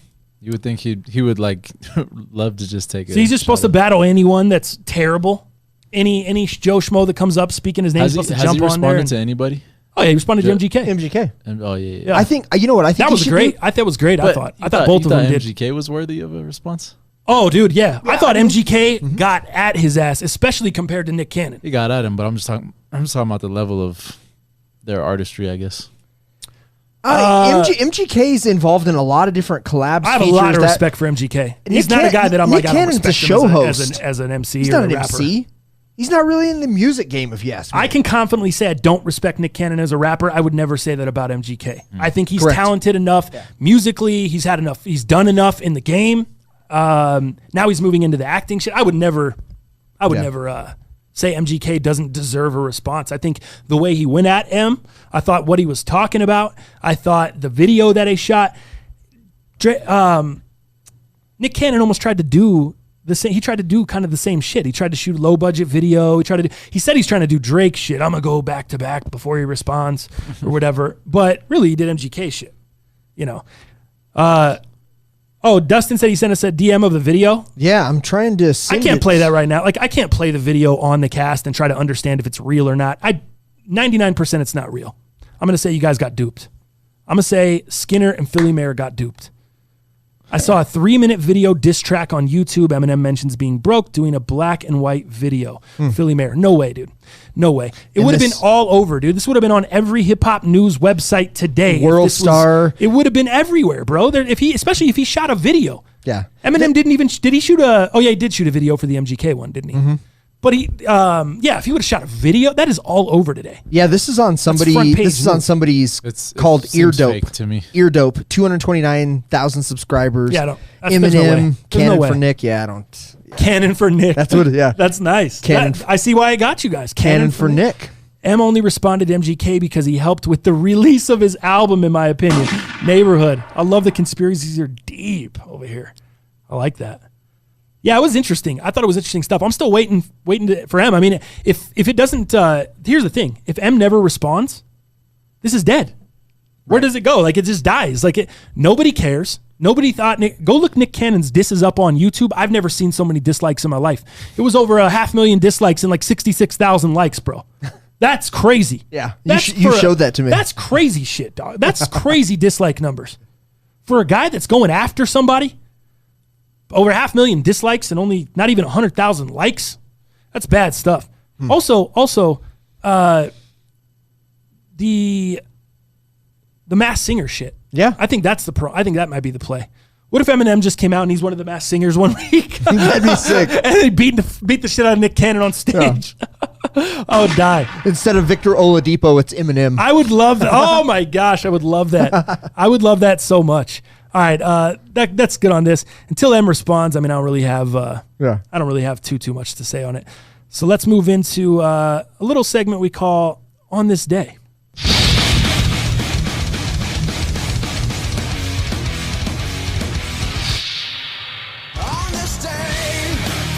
On this day, December 16th. What do we got, Dal? Actually, not on this day. I thought this was so monumental that we're doing on this day yesterday, December 15th. Nice. 1992. Dude, it marks the release 21 years that Dr. Dre and the original Chronic album dropped. Uh-oh. Dude, this album changed everything for me. From the flows to the features to giving Snoop Dogg a name in the game. Because I think Snoop Dogg had 5 features, I believe. 5 big features on this album. And then not only the features were great, but then you had like a game show within segments of this album. Like, this album just blew my mind. And of course, I had to have the homie's older sister drive 2.5 hours to Hastings Music Video Record Store. I love Hastings. Because we couldn't buy Parental Advisory Records. They ID'd us. And we had to have the homie come through on this one. I totally forgot. I totally forgot. Hastings is like a gosh, man. Hastings was like an FYE, like For Your Entertainment. Do you remember that? A little bit. Sam Goody. Yeah. It was music, movies or DVDs, videos, rental and purchase. Magazines at the time. Vinyl, CDs, magazines. porno. Yeah. Crazy. And then, like, that's the first time I saw porno. And then all like the collectible toys, the vinyl figures, things like that, dude. Yeah. I was like in grade school walking. Toys, huh? It's almost like a Spencer's of music. Think of it that way. Yeah.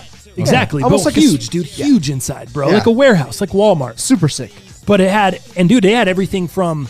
I remember them having like little musical stuff for your musical instruments. You can buy reeds. You could buy like little shit, maybe just different little music things, harmonicas, picks, yeah. And you could buy band merch. You could buy band T-shirts. Dude, tons of like a Hot Topic meets a FYE or dude. Check this out. My favorite merch that they had back in like I think it was '95 is when they released these. They had long sleeve T-shirts that were just white, and they had the tattoos printed on the white long sleeve T-shirts of the artist that you were trying to buy. That's dope. So I bought Anthony Kiedis from the Red Hot Chili Peppers, dude. So the white T-shirt was just all of his tattoos that he had on his body, and I wore that shit. That was one of my favorite shirts of all time. And shout out to Red Hot Chili Peppers. They just announced yesterday on their Instagram that they released their guitarist Josh and brought back their main guitarist for 15, 20 years, John Frusciante, is back in the Red Hot Chili Peppers. No shit. So they just kicked this guy to the curb? They kicked the guy who's been touring with them for the last 10 years plus. Oh, hey, it's only no big deal. You just put in a decade. Have a good one. We appreciate you. Bye. John Frusciante is back. You think that was spoken about before he got hired? Like, hey, man, if John ever decides to roll back through with the band, we just cut the rope. Absolutely. That's it, dude. Because John left on, the band didn't kick him out. He left on his own behalf because he had a lot of solo projects. John Frusciante is really into jazz. Like, he does all the harmonies with Anthony Kiedis. He does all the highs. Dude, he is a big, big jazz guy. So he actually put out 2 or 3 albums in that time. So interesting. That was his, but he's back. But anyways, getting back to the Chronic, dude, do you have any memories? So my earliest memory of this album, my cousins had it. Okay. I wasn't allowed to listen. It was this jam right here. This jam right here. I remember riding with my cousin Josh, cruising this jam right here. And this was the very first time I really heard the Chronic. I was young, probably 7 or 8.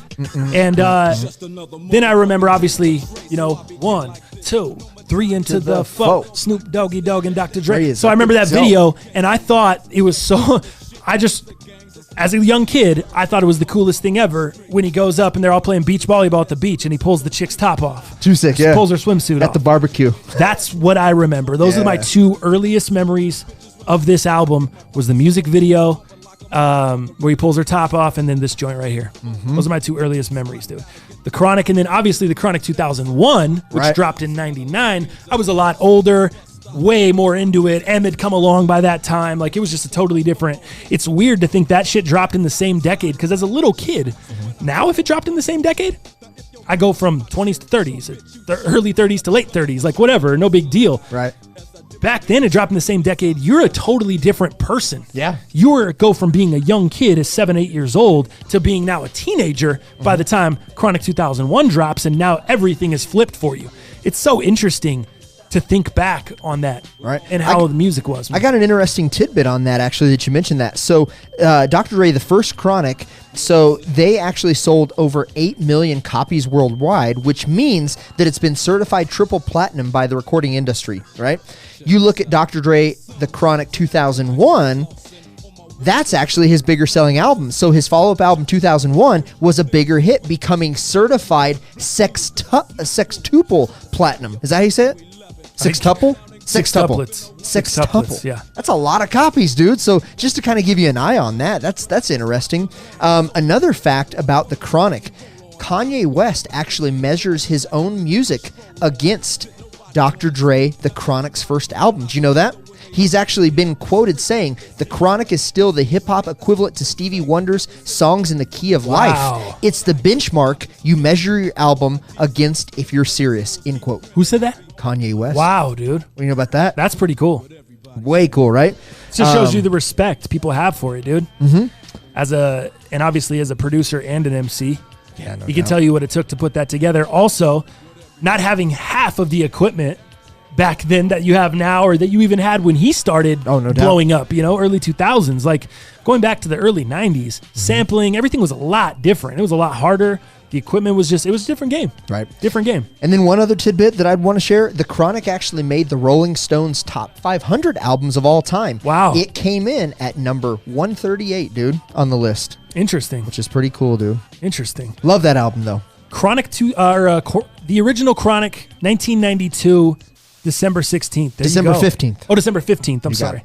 There you go. You'll be my grandpa by the time Detox comes out. Neighborhood. Oh, my God. Funny. Damn. I'll have to look that up, Philly Mayor. Nick Cannon played Eminem's diss track on Wildin' Out. TMZ posted. I was looking on the TMZ website. I didn't see it, but I'm gonna have to go check that out. Because I don't know. I'm not up on that at all. Tell Dallas to get a better shave like you, Thomas, from Michael. You tell him, bro. He must not like my mullet. He can see it shining through. You talking about a better shave as far as the face, or because the face doesn't look too bad in the monitor. It's a little gray. And he also asked, would you make music again, Thomas? Maybe, man. It depends. It would take the right combination, the right producers, the right everything. This just takes so much. I'm all in on this now. I'm all in on this. So it would take a lot to make it happen, but I wouldn't be opposed to it. I wouldn't be opposed to just messing around and having fun. My sound and what I do, what I enjoy doing is so much different than what's going on today, though. That's the hard part. That's what makes the legends legends. They can maneuver and continue to switch themselves up year after year, decade after decade. I've only been in the game 15 years and I'm already bored. I'm already like, all right, I don't want to switch my shit up. Yeah. I don't want to keep I've switched it up about 3 times to keep up with the times, and I'm done. I don't really want to do that anymore. So I don't know, man. It's I don't know for sure. Don't worry. All you have to do is just have a super, super hot social media platform.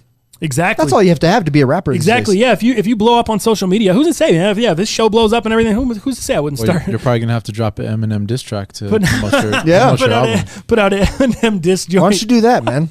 Sounds good. To push the record. Gotta drop the Eminem diss track. Unbelievable. All right, Dal, let's jump into some NFL talk brought to you by SeatGeek. This week and every week, you can save $20 on the SeatGeek app by using the code underrated. You can also do that on SeatGeek.com. And this is just for your first purchase. So if you have not used SeatGeek before, make sure you use the code underrated the first time you're on there. You're hitting events, you're hitting some football games, some concerts, Disney on Ice, whatever you're doing this holiday season. You go to any shows or anything, man, make sure you use the SeatGeek app and use the code underrated to save yourself $20. Do it. I had a great time at the Nuggets Trailblazers game. Oh, did you go? Saw Melo ball out a little bit. Nice. I saw you there, yeah. I had a bunch of friends go. Where were your seats at? Like section 120. Good seats. So I got like row 15, and then everybody there, like people were just leaving halfway through, so we just went down to like row 2. I love that. Just chilling. That's sick. I love that. Perfect. Take advantage of all those people paying the good money and then leaving the good money on the table. So many rich people out here now. They're just like, oh, we'll watch halfway through and then we'll just head home. We got to beat traffic, Frank. Like traffic. You just dropped $120 on this ticket. Come on, Frank. They don't care about that. They must have dogs. Now I know how it goes. They have dogs. They got to get home. Everyone's got to. If you're leaving the game early, I get it. Probably like me, you got a dog. That's how it goes. All right, let's move into the NFL talk. I want to start with the DraftKings tournament. Yeah. I took third this week, which means I took last. Get no money. But it was a good week in DraftKings. Somehow nobody, not one person, managed to roster Kenyon Drake in our most underrated league. I'm shocked. Because they probably would have won it going away there. He had 4 touchdowns. You and me, top 5, doesn't matter. Guragna, dude, right there in second. Almost took down another one. God, that would have been 3 in a row for that guy. But shout out to Davey Boy. Davey Boy, 22, the winner of the DraftKings tournament, 173.22. Guragna with 170, me with 169, dude. Damn. Unbelievable. Hey, I had 161, almost 162. I made it top 5. And guess how much we made? 0. Cero. Let me tell you guys about the most underrated fantasy league. I told you last episode I got beat by Jeff Kirby, knock on wood, who's now shitting his pants in the next round against Keith Cruz, basically wasting my spot. Thank you, Jeff. I have 144 points. I'm beating the shit out of Renzo, and I'm in the consolation bracket, all because we couldn't get it done one week. I'm beating the shit out of everyone, actually. My score would be beating everyone in the thing this week, no matter who I was playing. But it doesn't matter. Monday Midsole taking down Dow Palantonio, 135 to 110. Do you have anyone left? Absolutely not, and he doesn't either. That's the end. That is the end. That's the end of it. Kirby going down to Keith Cruz. Looks like they're done as well. 112-36 to 82-30. So the championship matchup, Keith Cruz versus the Monday Midsole next Sunday, week 16. Actually kicks off Saturday. Did you hear they got a Saturday slate of games? And they're great. The games, that surprised me. I wasn't up on that. I didn't know that they were throwing down 3 games this coming Saturday. So if you're unfamiliar, you got the Texans-Buccaneers at 11 a.m. Mountain. Love it. 1 p.m. Eastern time. Shootout. Then you got the Bills and Patriots for the midday slate. The nice 2:30 kickoff over here in Denver, 4:30 East Coast. Then the nightcap, Rams and Niners. Rematch from a few weeks ago. That one goes off at 6:15 Mountain Time or 8:15 Eastern. Should be a fun slate this Saturday. I feel like that is point central. If you're not playing Saturday games, you ain't making no points. Should we do a DK? Should we do a Saturday slate DK? Oh, we have to. A little $5 joint, kind of like we did on what's it called? On Thanksgiving. Thanksgiving. Thank you. I think Paul, that'd be super NFL sick. on Saturday. Yes, bro. The NFL is on Saturday. John King, the champ, calling it now. Hey, bro, it wouldn't surprise me. I couldn't beat you this year somehow. My shit was like kryptonite. But I got beat 3 times by him. you were like kryptonite for me. Yeah. So, yeah, Saturday games going on. Most underrated league, Keith Cruz versus John King. Going down. How it breaks up. If you take first, you get your first prize, you get $450. Mm-hmm.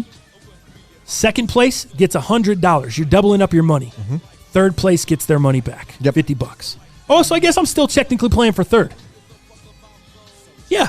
No, I would be playing for third. you're playing for third. Yeah, I'd be playing for third. Damn it. Yeah, I'm playing for consolation semifinal.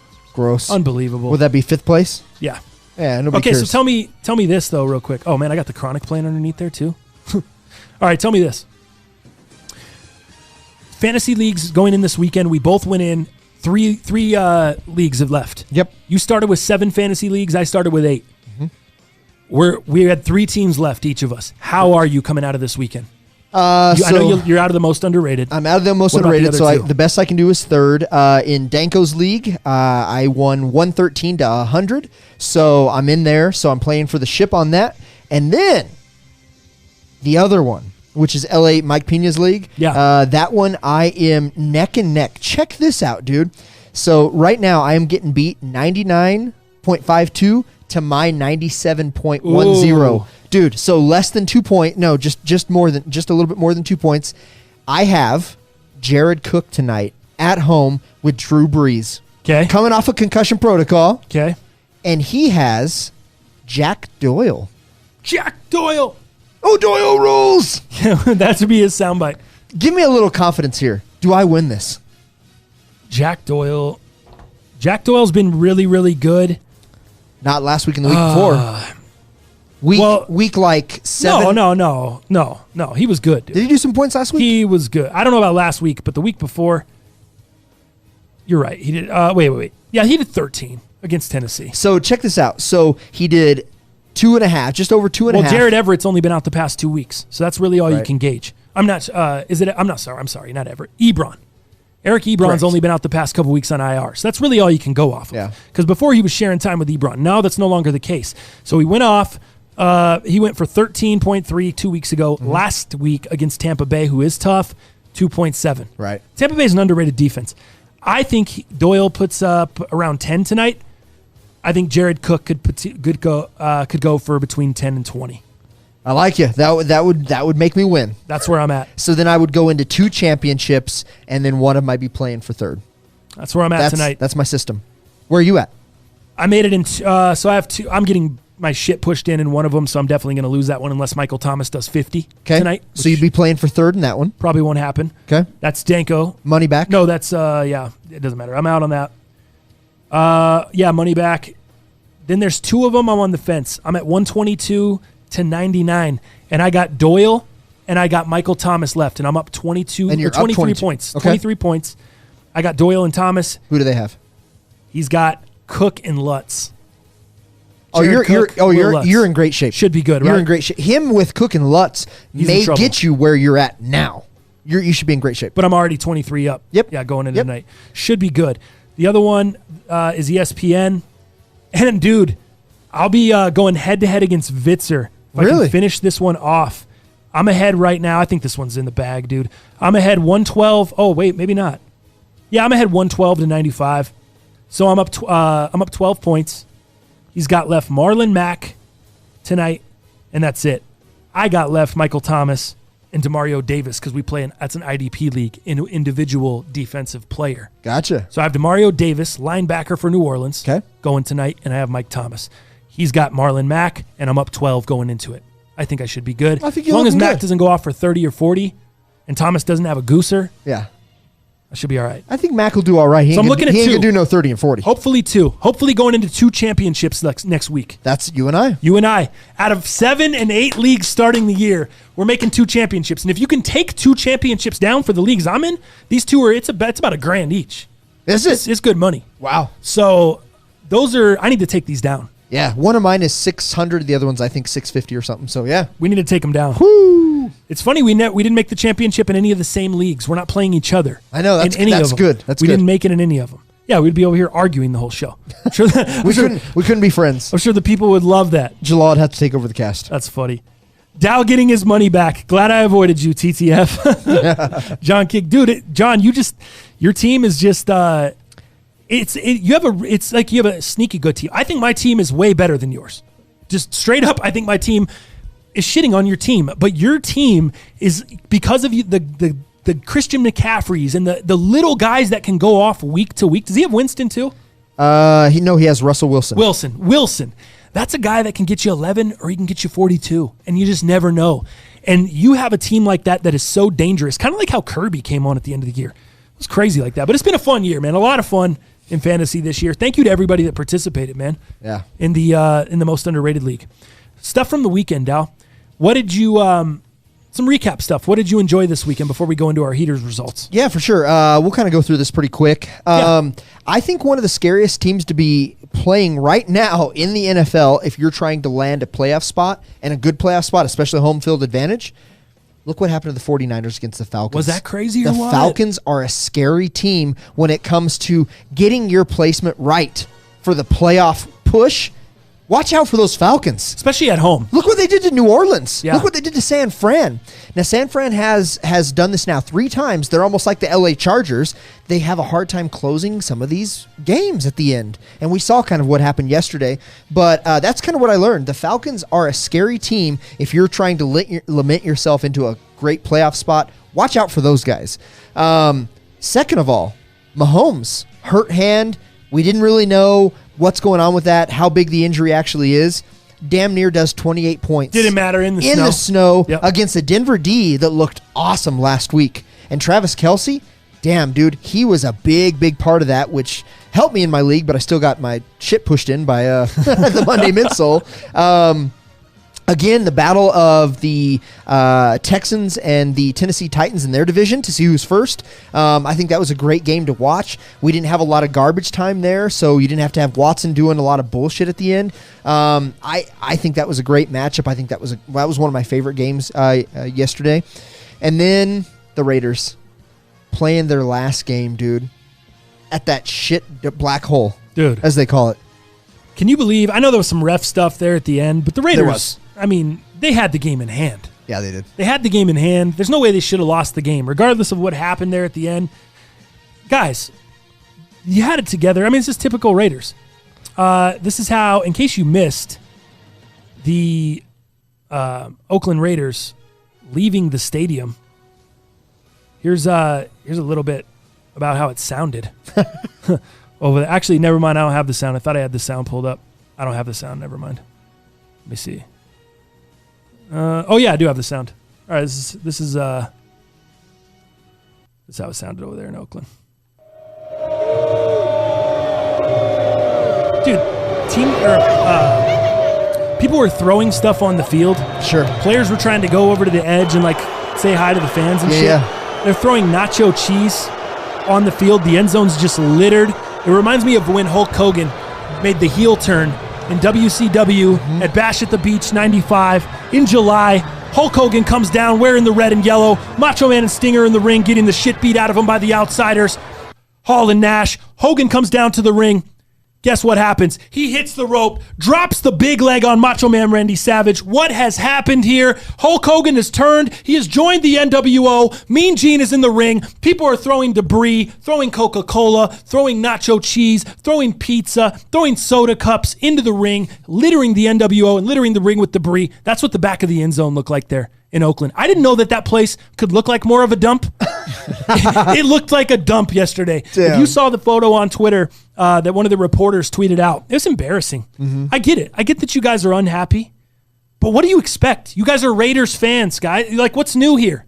Did you see you showed me the clip of the guy breaking the seat? Yeah, just kicking the seat in. His kid was just laughing, thinking it was the coolest thing ever. My dad's the coolest dad ever. He's Everybody breaking around shit. him, yeah. He's breaking shit. Not good. And that isn't his. Yeah. He's showing me a great example. He's being a shithead. I love it. Nice job. Nice job there. I mean, what do you guys expect?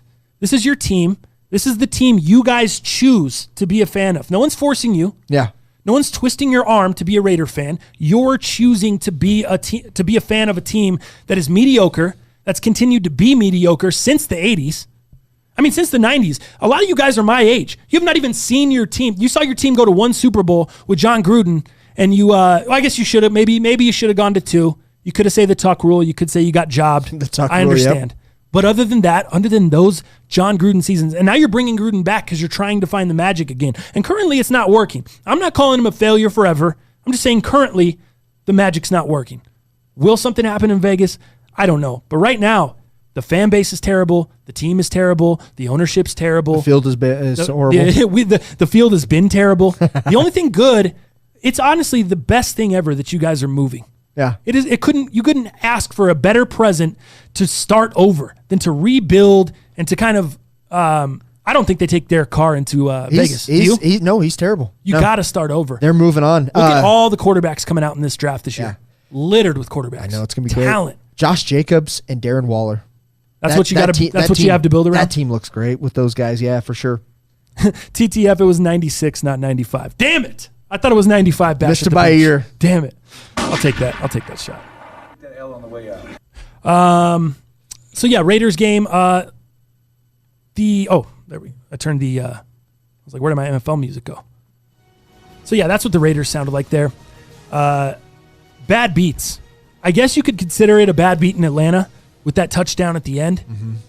But I don't know. I think the spread was already Niners minus points. They were already favorited. So you'd have to have been doing like a super pleaser. A pleaser is where you give up more points than actually the casino makes you, so you get better odds. Wow. So if it's let's just say it's Niners minus 3, and you're like, oh, they're going to beat the shit out of them. You could take Niners minus 5 or Niners minus 6 and get even more money. Oh, wow. Yeah, so those are called a pleaser. That's cool. And a teaser is the opposite. You tease the spread down. Kind of like a parlay. You pick it with a couple different teams. So I don't know if you would have got beat there, but I'll tell you what. I had the worst bad beat in my heaters. Did you? It's not like it matters because my heaters were such trash that I went 0-5 this week. But this contributed to my 0-5. This bad beat in the Redskins game. Did you see the end of the Redskins-Eagles game, Dallas? I did, in fact. Did you see what happened at the end of the game? I did. The bad beat there. Yeah. Let me go into... Oh, damn it. I don't have the sound. A meaningless play at the end. Damn, dude. I had it. Swung the shit out of everybody's bets. Let me see if I can find it again. There it is. Stupid lateral. God dang. Let me just... I'm heated thinking about it. I didn't even make a bet. Let me show you how... And I didn't even make a bet. I didn't even make a bet. Let me show you how this sounded on Sunday. This is how it sounded here. Dwayne Haskins with the ball. The Redskins trailing the game 27-31. Mm-hmm. I have the Redskins plus 4.5. Okay? From the heaters. Yeah. They're up 4. Or they're losing by 4. Redskins plus 4.5. I'm covering by the half. There's 6 seconds left in the game. This is all you cannot have happen. Here we go. Eagles have 5 defenders standing inside the 25-yard line. They come after Haskins. He flips the ball away. It is picked up. It's picked up. To the races is Bred, and he'll score a touchdown. No time. No time left. Wow. Dude, my guy is trying to run him down and tackle him, and I'm standing up screaming at the TV. I'm like, please, just don't let him get in. Just don't let him get in. Trip. Tackle him at the 2, at the 1. No, he tackles him at the 1, and he falls into the end zone, and your boy loses 37-27. I was covering. I go from 27 to 31, covering by a half, to losing the game, to losing the bet on the last play of the game. And like I said, not like it salvages anything because I went 0-5. My heaters were absolutely awful.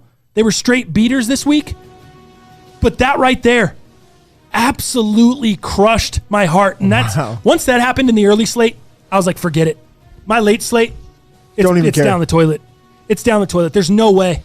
And so I take an L on the Steelers -2. I take an L on the Redskins +4.5. I take an L on the Bears +4.5. I take an L on the Broncos +9.5. Can't even score a touchdown. Not one touchdown. Nope. They put a 3 up on the board the whole day. A 3 spot. Then I lose on the Tennessee Titans -3. They don't even win the game. Yeah. Bro. That was my W. That might have been the worst week of heaters. Did we have a 5 on that? I've had in a long time. Yeah, we probably did. I think we had 5 on that. So I owe you 5 for the Titans game. Your boy Edgar and you, very similar. You guys both went 4-1. I'm sorry, 3-1 with a push. Yes. You guys both pushed on Seattle -6. The Seahawks win the game 30-24. That's our first push. Yeah, first push of the season. So weird. You lost on the Steelers -2 with me. You had the Rams +1. They looked bad last night. God, they looked horrible. What the hell was coming that? off of the last week or two, and then coming into that, dude? Who would have thought the Cowboys would look that good last night? I know. Especially, they're the ultimate Jekyll and Hyde team. They sure are. I mean, you do not know. I guess we could all say none of us know anything. When you watch the NFL week to week, who would have thought, like I said, the Niners, who would have thought certain games are going to go the way they went this week? Cowboys is one of them. I did not see that going that way. You obviously didn't. You had the Rams +1. They don't even come close. Bears +4.5 with me. You lose that one. And then you win on the Texans +3. Wow. That's your only dub of the day. Edgar pushes on the Seahawks as well. He gets an L on the Niners -11. It's not even close. Browns -2.5. They don't even win the game. Not even close. Rams +1 with you. That's an L. My man Ed really crushing them. You know where he got his lone win?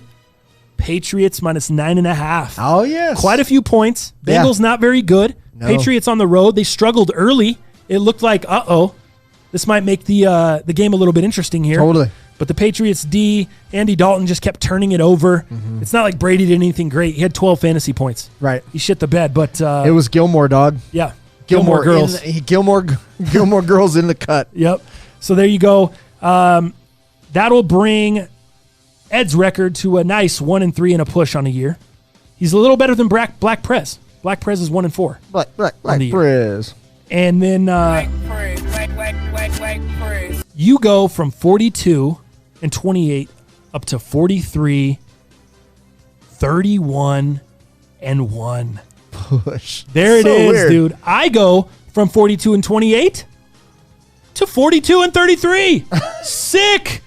Nice job. Great job, dude. Awesome. Really crushing them, dude. Really crushing them. So you're 1 game ahead of me. You're 1 game ahead of me right now, and you're 2 games ahead of me in the loss column because of the push. Oh, that's right. Yep. So you're 1 game ahead on the heaters. Dang. So there it is. Heaters recap, NFL talk. Let's close out the NFL segment here with a little bit of this Spygate 2.0. I found this very interesting. We talked a little about this last week, and there's some new developments. Fox came out, and I'm not sure if you guys saw this on the pregame show, but Fox, do you have that video too, Jalal, by the way? Okay. Fox put up a video, and this was Jay Glazer. He's like their insider. He's the Adam Schefter of Fox Sports. He is. Yep. And he put out a video that was obtained by Bengals security filming what the Patriots staffer was filming, and you can hear the exchange between them as well, and it's closed caption, but we kind of got it small so we don't get clipped for copyright. But check this out. Go ahead. The tape, but this is where things take a turn for the Patriots. All right, here we go. And this is a piece you're filming on your advanced scout? Yeah. Yeah. Come on, guys. Yeah. I don't see the advanced scout in this footage. No, it's not. We were trying to get some field perspective. That's not the field. That's why you would think you could take that. I didn't know. I didn't know. Sorry. Look at that. Complete sideline. This right here for you. Jeez. Damage is done, my friend. No, it isn't, because we deleted it. Once it gets deleted, because we can delete it. Right. 29 yards on the punt. I can't get that. 29 yards. There's no way I can get that footage back. I'm being honest with you. Oh, thank you for being honest. Yeah. And I don't have a computer to even put it anywhere. Once this card's, that's it. Yeah, I don't see the advanced scout in any of the video they're shooting. I love how this guy just keeps blasting him, dude. Yeah. Well, I'm not seeing the advanced scout here. I like how he says, "Oh, the damage has been done, my friend." He's like, Right. "No, we can just delete it." So do you guys, is this a situation where there's smoke, there's fire? Is there anything going on here? Because all Patriots fans, Patriots the Patriots themselves, Patriots fans, everyone say, "Oh, it's nothing. It's nothing. There was some sideline video. Everyone's blowing it out of proportion." Well, no shit. If it was anyone else, maybe it'd be blown out of proportion. Sure. If it's the Patriots, I don't think it's blown out of proportion. It's par for the course. I think it's par for the course. I think this is what you guys have done in the past. You've set yourself up for this, so now you need to deal with it. Whether it's innocent or not, you've got to take that on the chin and figure it out. And they obviously have already now fired the staffer. That's what they say. He's been made the scapegoat. So they put him out. What are your thoughts on this? Smoke, where there's smoke, there's fire? Absolutely, yeah. I wish I had a different take than you, but obviously where there is smoke, there is fire. This is obviously par for the course. The Patriots have been guilty of a lot of things, whether it's deflating footballs, not having that optimal temp, to videoing. This, I mean, the fact that they've been, under scrutiny for videoing in the past just laments this to make it like something that they do. This is the culture, and a winning culture is a cheating culture. And until they're proven otherwise, that's what it is. Like, you don't have to read between the lines here. It's right in front of you. It's blatant. You heard what the Patriots alumni said. "Oh, we can just delete it. No problem. Like it never existed." That was crazy. This is crazy, dude. But what I want to do is end this like Belichick would. On to Buffalo. We're on to Buffalo. What do you mean? We're on to Buffalo. That's what you want to do with it? No, I just wanted to say that. Oh, I was like, wait, what? Because Belichick doesn't care anymore. We're on to Buffalo. Well, they are. We're on to Buffalo. But the NFL. Yeah. And, dude, there's been a lot of this is going to get messy because now the NFL, Roger Goodell's long been accused of kind of being in bed with Robert Kraft, Patriots owner. Absolutely. Patriots owner Robert Kraft. Do you remember a few years ago when Jerry Jones, I don't know if you do remember, Jerry Jones came at Roger Goodell with some lawyers for some legal shit behind the scenes in the NFL, and Bob Kraft came to Roger Goodell's defense and really backed him on a bunch of those topics and got him out of some hot water. And so it just feels like, I think we need a new commissioner. I think you need a guy that is objective, that's completely 100% objective, and that is transparent to the fans. Because right now, I don't feel like we have that. I agree. I feel like we have a commissioner that we don't know. There is no set punishment for everything. There's no, it's a little bit of, it's this guy did this, and well, all right, we'll give him this punishment. Mm-hmm. Then it's this guy did this, well, he gets this punishment. Mm-hmm. This guy did the same thing as this guy, he gets this punishment. It's not concrete. Everything is all up to him. He's the dictator. He decides everything. I think we need a new commissioner.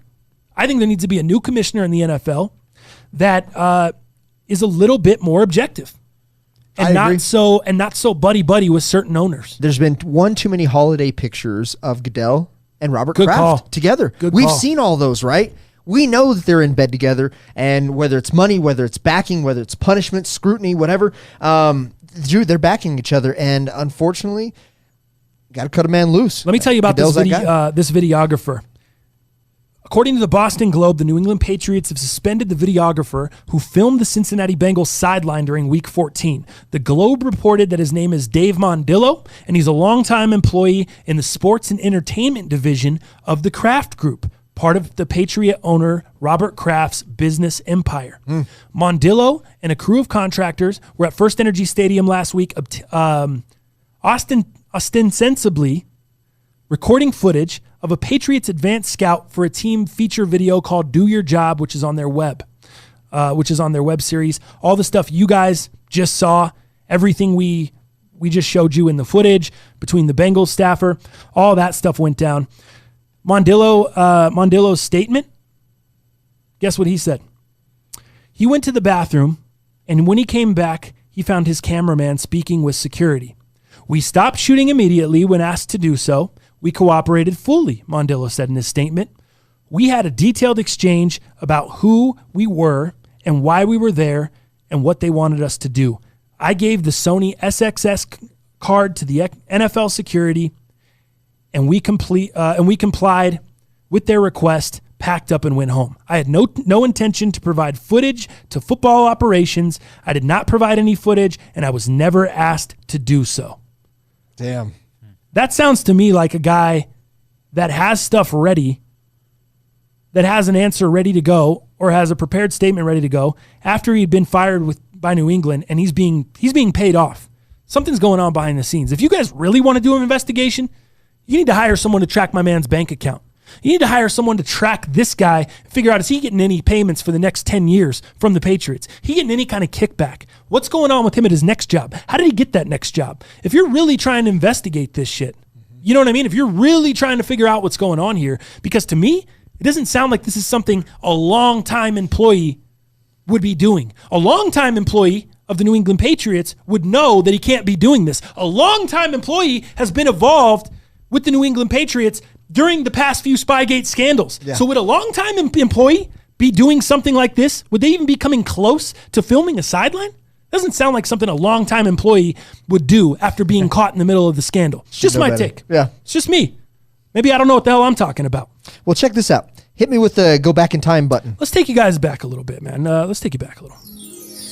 So let's go back to a time where the Broncos and Josh McDaniels, who is still yet the head offensive coordinator at the New England Patriots. I remember that weekend vividly. Do you remember that time? Vividly. Do you remember the NFL fining the Denver Broncos and coach Josh McDaniels $50,000 each because the team's video operations director filmed a San Francisco 49ers practice in London that month? I do remember, and that was the reason Josh McDaniels got fired shortly after that, and among the fact that he wasn't doing well. Yeah. I was in Vegas with I think it was Choner, AP, Edgar.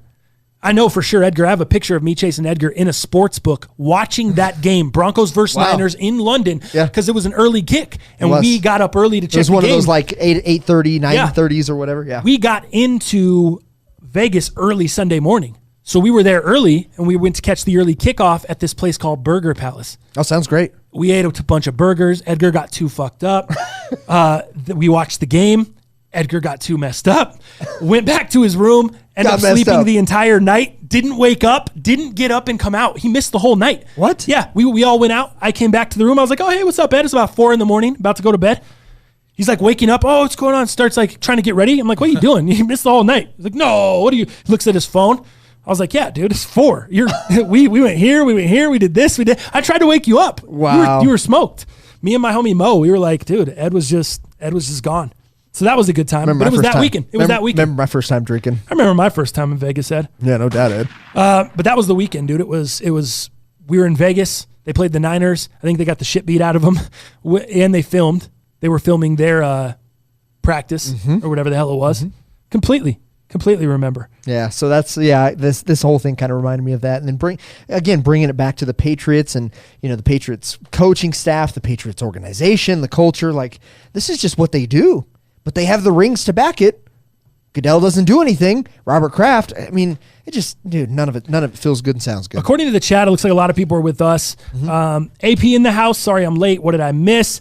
Came in at the right time. I married into a Pats family, and they all know they're damn cheaters. If you ain't cheating, you ain't trying. Put an asterisk by all their Super Bowl wins. AP going hot. AP. Blake G, nothing going to happen to him at all. Chris J, how is this blown out of proportion? This is legit classic Pats. If we had this if we had this headline and had to guess the team, everyone would know it's a Pats situation. Absolutely. The fact that they wanted to delete the video proves they knew what they were doing something wrong. Chris J, totally agree, dude. Didn't he have you ever heard a man sound more guilty than he sounded on that tape? Well, no, the damage has been done, my friend. No, it hasn't. We could just delete it. We could just all forget this happened. We could just, that sounds like me talking to Robin with my tail between my legs. Babe, no, I promise. I'll be better. After you know you did something wrong? I'll be better. I'm not Doghouse Dell. I promise. You know what it reminds me of? Now, here's the thing. I don't know for sure because we've all been in or seen somebody. Maybe we all haven't been in, but I could say we've all seen one of our friends, one of our family members, or maybe ourselves in a situation where we didn't do anything wrong, but we look guilty as hell. Just because we're so like, whoa, this isn't what it looks like. No, this isn't really what it looks like. I think we've all been there. I think you've been pulled over by a cop. Yeah. You've been a little bit nervous, a little bit jumbled, whatever. You may have been busted doing something. Maybe you as a little kid with your parents. We could all be there. Yeah. As a dog owner, you've probably seen your dog look at you like, uh-oh. Oh, yeah. Uh-oh. Oh, yeah. That wasn't my turd over there. Exactly. That was your turd. Exactly. It's interesting, man. I think without this video, it's a lot easier to get it swept under the rug. But without the video? Without this video, like this looks pretty bad. I think that was one of the coolest things Fox has done. By playing that video, I thought that was super sick. When I was watching the Fox pregame and that comes on, I was like, oh, hell yeah. I think it was something that had to be done, especially if you're a guy like Jay Glazer. He probably pushed hard. Was like, yo, dude, I went out of my way to get this video. I had to connect with so-and-so and do all this shit. You guys better be using this, and I'm sure Fox was like, okay. Got it. Yeah, because dude, he is the Adam Schefter of Fox. Yeah. A few more comments here. Didn't Josh McDaniels and the Broncos get in trouble? Blah, blah, blah, blah. NFL needs to get away from the boys club atmosphere. Hope one day they can take in the NBA's footsteps. I agree, dude. I think, what's the chick down there under Popovich? Becky Hammond? Oh, yes. What's her name? No, that's the soccer chick. I can't think of her name. She's going to be Sue Bird. She's is it Sue Bird? She's going to be the first coach. Yeah. Let me see. Her name is. It's not Sue Bird. Isn't it Hammond? But Sue Bird is basketball. For sure. It is Hammond. Yeah, it's Hammond. Is it Becky? Let's see. Becky Hammond. You got it. Damn it, I was right. You got Becky right. I like it. Becky Hammond. Should have stayed with it. Yeah, I agree, dude. I think she will be the first head coach in the NBA. I think she's being groomed to take over for Greg Popovich whenever he decides to leave. I think Popovich. I stumbled there. That's my bad. Popovich. Greg Popovich. That's his alter ego. That is. Yo, what up, man? It's Greg Popovich. Oh, hilarious. Oh, my God. State Skinner, look this up for me, guys. Breaking news. Josh Gordon suspended again. Look that up for me while I finish out the rest of these comments, and we'll move on here. When I'm 80, I'm going to be able to tell my grandkids I was alive in the era of the greatest winning streak of all time. T-Mobile. Just a never say die hardcore Pats fan. Love it. RK and vids don't work, LOL. Cheating, prostitution, accountability, scout scapegoat is a pussy move. Videographer, third party was following orders. Exec needs to be more accountable, and NFL execs need to enforce. From the Sixer there, Blake G, let us not forget. Oh, yeah, we talked about that. 22 likes and 48 watching. Hit the thumbs up button. Hit the thumbs up or be like the cucks who hit the thumbs down to you. Who said that? Jay Nasty? No, John King. John King, my Love guy. it.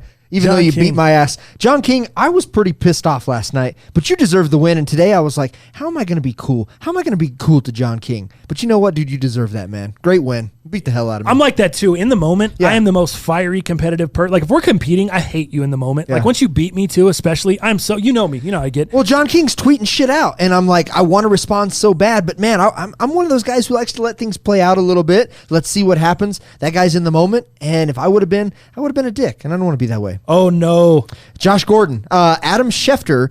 According to Adam Schefter's Twitter, NFL has suspended Josh Gordon indefinitely for violating the league's policies on performance-enhancing substances and substances of abuse. Damn, dude. So do you think that's today? It's just now? Yeah, that was 3 minutes ago. Now I'm hoping that's not drug related because obviously we know the stints that he's had, the rehabs that he's had for drugs. You know, I don't want to say that I hope it is actually PEDs, but either way, this guy is a troubled individual, man. And whether it's now, maybe this time you could make the argument that he's just trying to get an edge and he's lost a step because of all the drug and stuff that he's been dealing with for the last 4 or 5 years, where he's literally missed the prime of his career, and maybe he's trying to gain that extra step and knows that, oh my God, this stint with the Seahawks might be my last. I may not be picked up next year. I don't know what's going on. Could that be a part of it? Yeah, I feel bad. I get that as an aging individual myself. 37 years old is what I just turned. I'm a little nervous about that too. I go to American Ninja Warrior training with Robin. I was eating crow. Dude, I was sore for a week and a half afterwards. I know, bro. I saw you trying to snowboard the day after. Dude, and I think Gordon's probably thinking some of that too, but man, bless his heart, and I hope that this doesn't have anything to do with the drugs and things that he's had before. But again, still PEDs, I'm not making light of that. Like that's still some bullshit, and I wish him the best and get his help. All right, we got to move on. Let's move sneakers and fashion. We're hitting the 2-hour mark right now, so we got to hustle a little bit. We got quite a few shoes, man. Dow's going to grab some products, sneakers and fashion this week.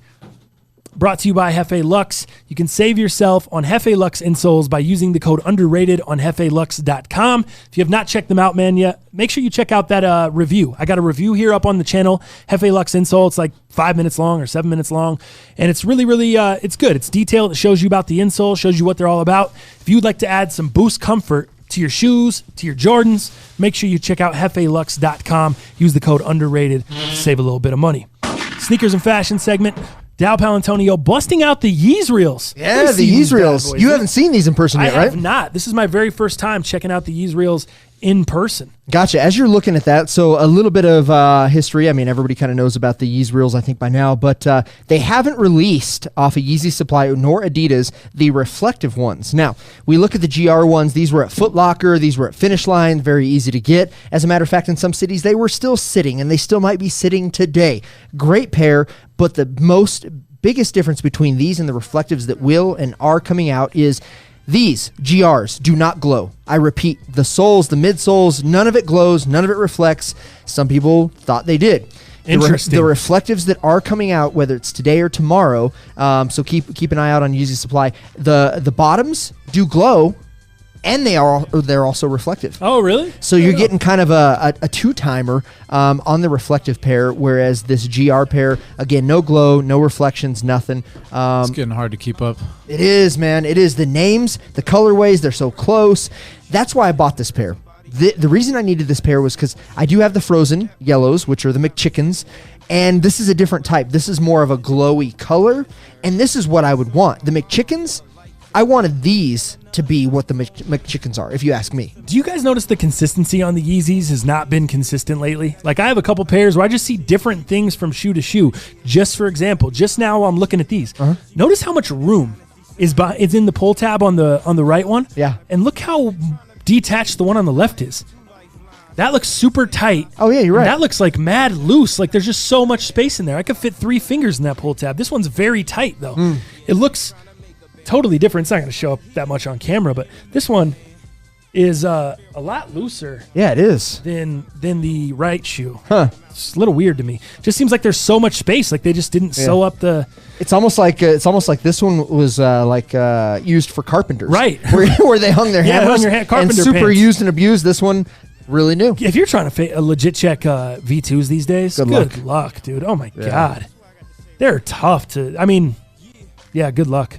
Yeah, not for me. But what do you think of the colorway, man? I know you haven't seen them. What do you think, man? First impressions. If I didn't have the frozen yellow, I might be more interested. Okay. At this point, I have no interest. None. Zero interest. What about the reflective version of this? To have the glow soles and to have the reflective materials? Interested at all? Retail. That's it. Okay. Would never pay more. Gotcha. There's other reflective pairs that I think are better. I'd pay resale on those reflective pairs, not these. Gotcha. Makes sense. That's my opinion. I'm lucky. I'm happy to have them. I think this is a keeper for me. This is a personal pair. I'd love to have the reflective pair. So if I was able to get that at retail, I would sell these. I wouldn't make much money right now. If you sell these on StockX or Goat, you're hitting what retail was. So let's just be honest on that. A lot of other people don't want them either. So yeah, no surprise there. Let me grab the next shoe so we can keep going.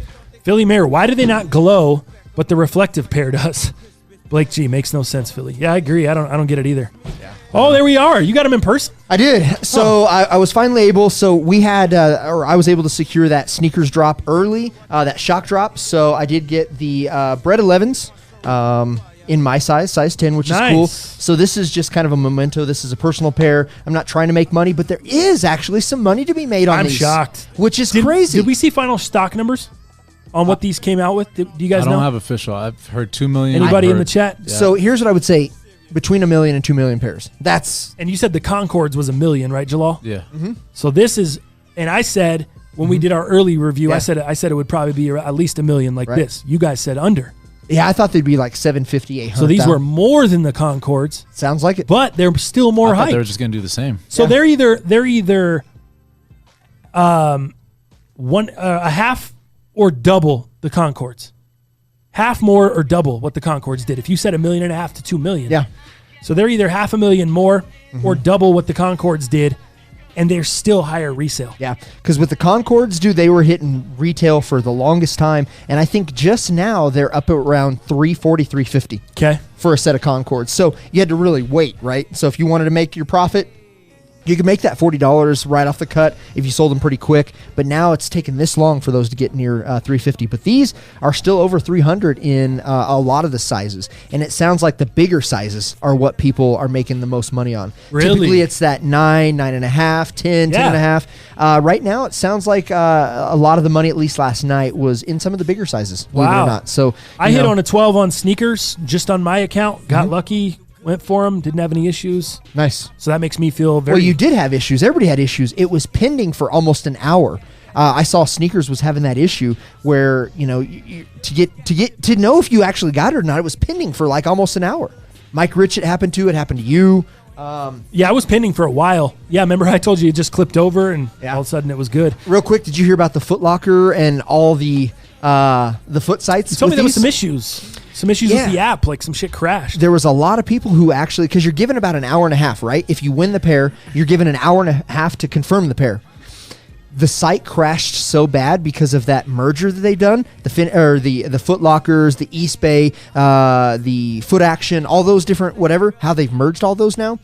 Dude, the app was dog shit. Oh, really? Dude, people couldn't even get in there within their hour and a half to confirm the pairs. How crazy is that? Both of those were crashing for me, and then they kept signing you out. You had to re-sign in. Yeah. Did you get your pair? No, I still don't. Oh, man. Jalal, we got to... Sneakers didn't hit. I did Foot Locker, Foot Action, Finish Line.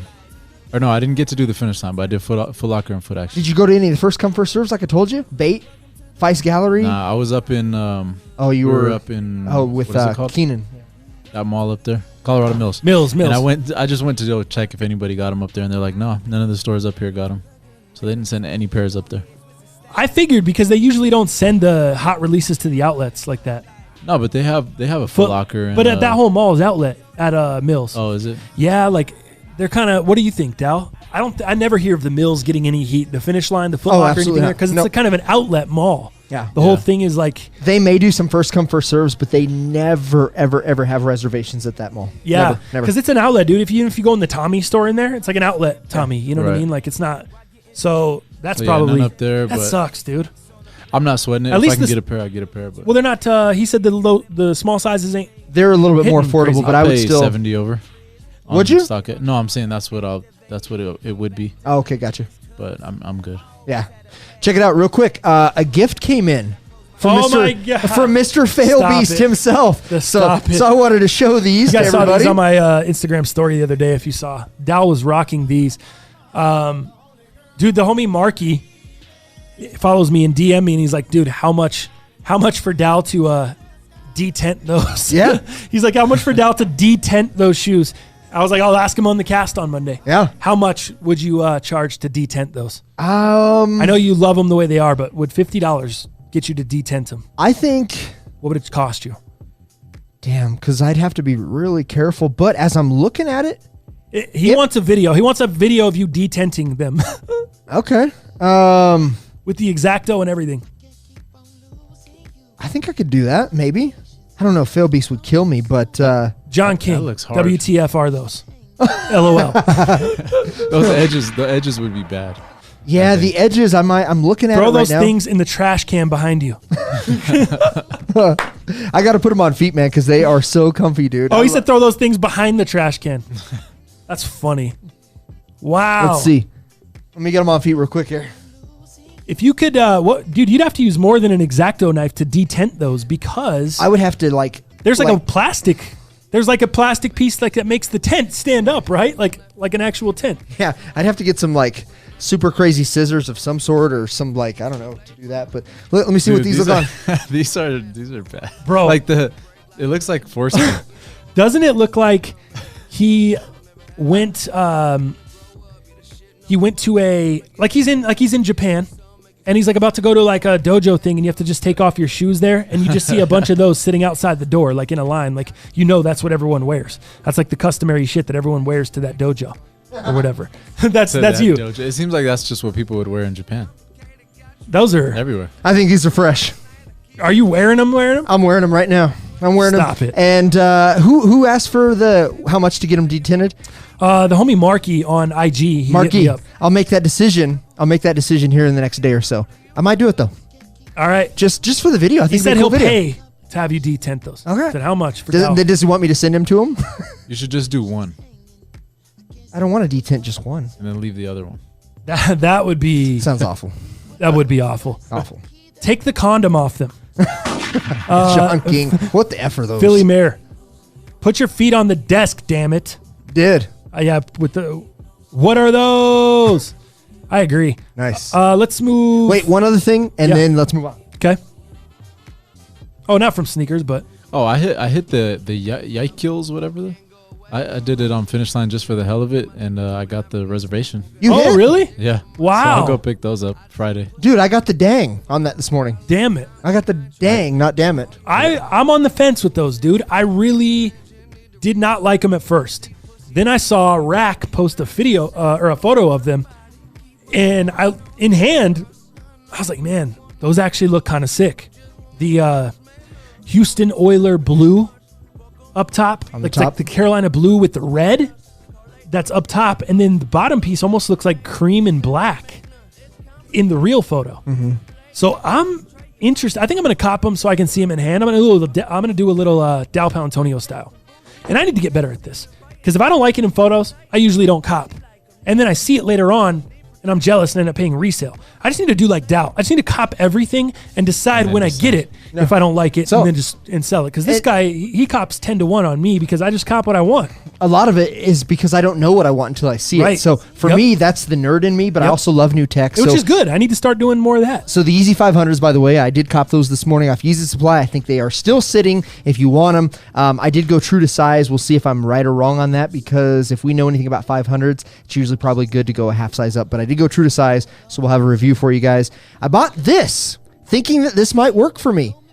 I can't even get it over my head. It's too small. Let me see. Oh, so you're giving it to your boy because you know I got a small head. What do you is that what think? you're saying? Go ahead and try this on. You know my head is small. Let me see what you look like so you're in this. Bringing this in here. So this is the Kith ear flap cap. This came out with their. This is dope. It came out with their latest holiday collection that they just did, aside from the Jackson, Wyoming, which just has a lookbook. But this was the collection previous to that. I really like it. It's a 5-panel hat, kind of like Supreme does. You have a couple 5-panel hats, and it's the earmuffs are not like super warm or anything. It's like super, maybe like a spring hat. I think like a early spring. This shit is so sick. I'm gonna be sad if this doesn't fit.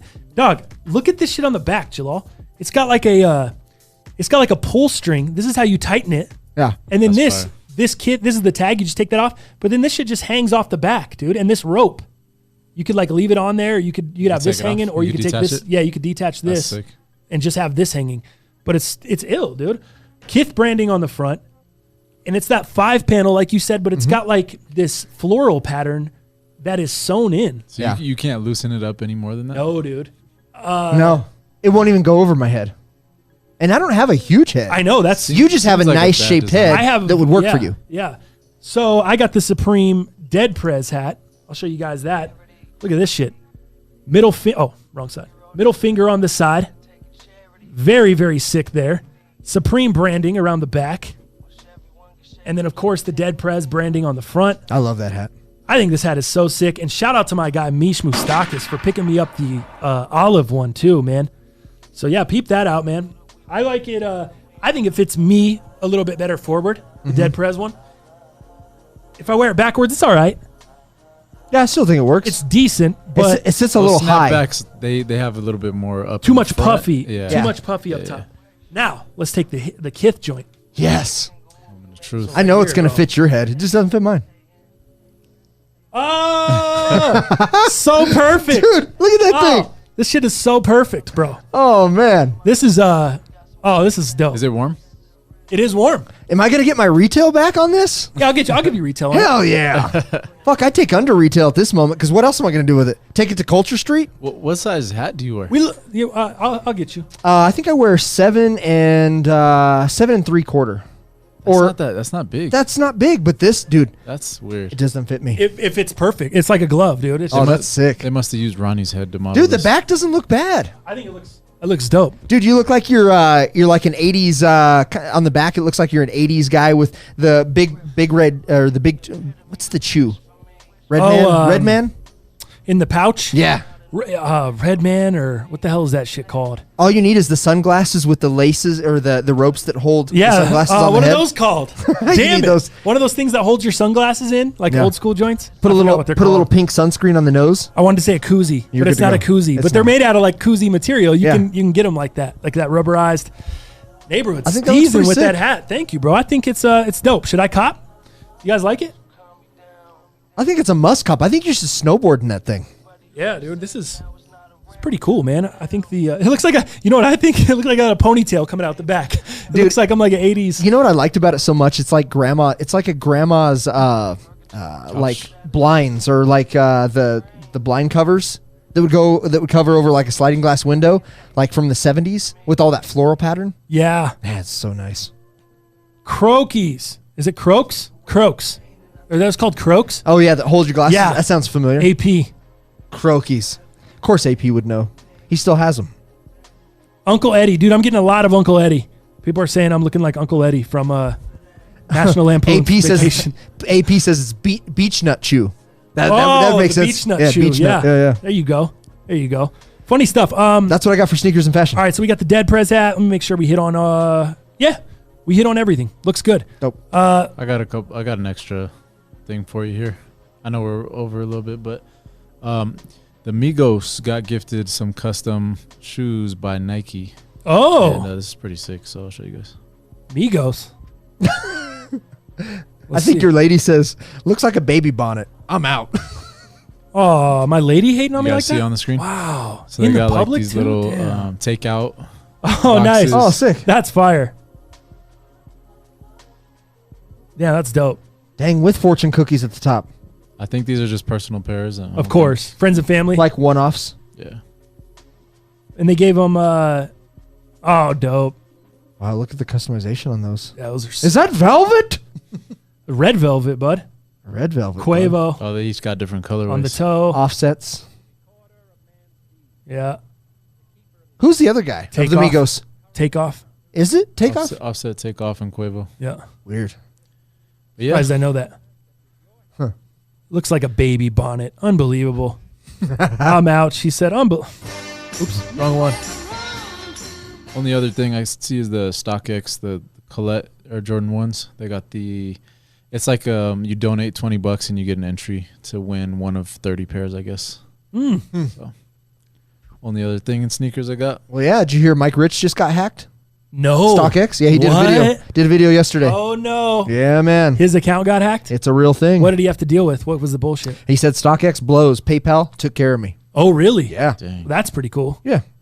Look at Dow hyping hard for the sale. I like it. People that know sales up in here. Yeah, no doubt. Blake G. That's Dow's Christmas gift to TTF. Oh, that's a good idea. I also did give Dow the Dead Prez Supreme sticker that came with this Dead Prez hat. I had to have that. It came with 2 Supreme stickers. It came with a regular red box logo, and then it came with a dope Dead Prez sticker that has this logo that's on the front of the hat, and at the bottom it's got a Supreme box logo. Pretty dope. Dow's a collector for that, so love it. That is tight. Oh yeah, the new Consortium 4Ds. Mm-hmm. Before we go. Yeah, I mean, I like them. I think the print is a little wild. For me, it's tough. I have 4 pairs of 4D, and I'm looking to maybe actually move some of these. I'm not a big fan of the midsole quite yet. The only pair that is really actually comfy to me is my Futurecraft pair. But this new pair is actually called the Adidas Consortium Runner 4D V2, and it essentially evolves with a new upper. There's more like taping and probably support in different ways. Adidas always does a great job at evolving, but the top of it looks like kind of like a baseball cleat for me. The top of it, I don't know why I think that. Maybe like the tongue says cleat to me, but I don't know. Evolution, I think it's probably for more lock-in. And like I said, Adidas does a good job at innovating with that type of stuff and keep on pushing the elements to it. But I think this is made for a runner. I don't really like 4Ds casually. But I mean, the print doesn't bother me, is what I would say. But for the price point, if this is still going for $350, which I believe it to be, absolutely won't even take a second look at it. That's exactly my thoughts. I won't. I can't pay for a shoe. I won't. $350 that's going to be that uncomfortable. They're just not comfortable. Everything I've heard from the people that own them says that they're not a comfortable shoe. From you know who wore them? Muzzy. Yeah. He wore them. Muzzy wore them last night. I can't pay that much for a shoe that's not comfortable. Yeah. Like, I'm going to have to wear that. $160 on a Jordan 1 is different than $350. Mm-hmm. That's a lot of money to wear, to pay for a shoe that's just super uncomfortable. Yeah. To wear around. That's the only thing with me. It's just not great. It's not. So release date on that is December 21st at the $350 USD price point. I do think it gives like a Y3 vibe. So I kind of like that because I can vision that. But I think it's more like for what you need lock-in wise. And I don't need that as a casual shoe wearer. So for me, I think I'm going to have to skip this one. Only a couple YouTube comments this week, so really no need to get in there. But my aunt did ask about the bracket, the bull. Pick'em. Okay. So we are partnering. We're looking to partner with a company for that. That should be available. Check on my, keep me locked on the socials, man. On Twitter, especially Twitter for this kind of stuff. It's easier to tweet out links. You can't put clickable links on IG, so you got to put it in your bio and have a link tree and stuff. So it's kind of a bitch. But on Twitter, keep a lookout for that. I will also put the link in the description of this cast and the next cast. So if you want to get in on the bowl pick'em, it's $10 per entry. You can put your entry in. Everyone can enter one time. Put your entry in, $10. You send it to at Most Underrated Podcast at Gmail. That's the email address for PayPal. So just go on PayPal, Most Underrated Podcast at Gmail. Send $10 through, and then put in the notes the title of your bracket. If your bracket is your name, use your name. If it's Skippy McGee, put Skippy McGee in there. Match the name in the notes with your bracket so it's easy for me to track those down, please. That goes off on the 20th, so you got to have your money and your bracket submitted by the 20th. That's the first game, December 20th. So again, I will have the link in the description on this podcast as well as the next podcast as well as all over social media. So make sure you get your entry in and your money in as soon as that becomes available, which it should be available up later today or tomorrow at the latest, as well as the new vlog. So that's kind of everything there to kind of clean up and wrap up. We have new shirts going out. We talked about that earlier in the show. Or not new shirts, sorry. All the rest of the orders. Those should be finished up printing and sent out this week as well. Anything more you guys think we need to clean up here at the end? All good. Good to go? I think we're good. All right, man. We did some time today. We went over 220. My goodness. All right, guys. With all that being said, thank you guys for tuning in, man. In the meantime, in between time, you get yours. I'll get mine. We'll see you fools Thursday.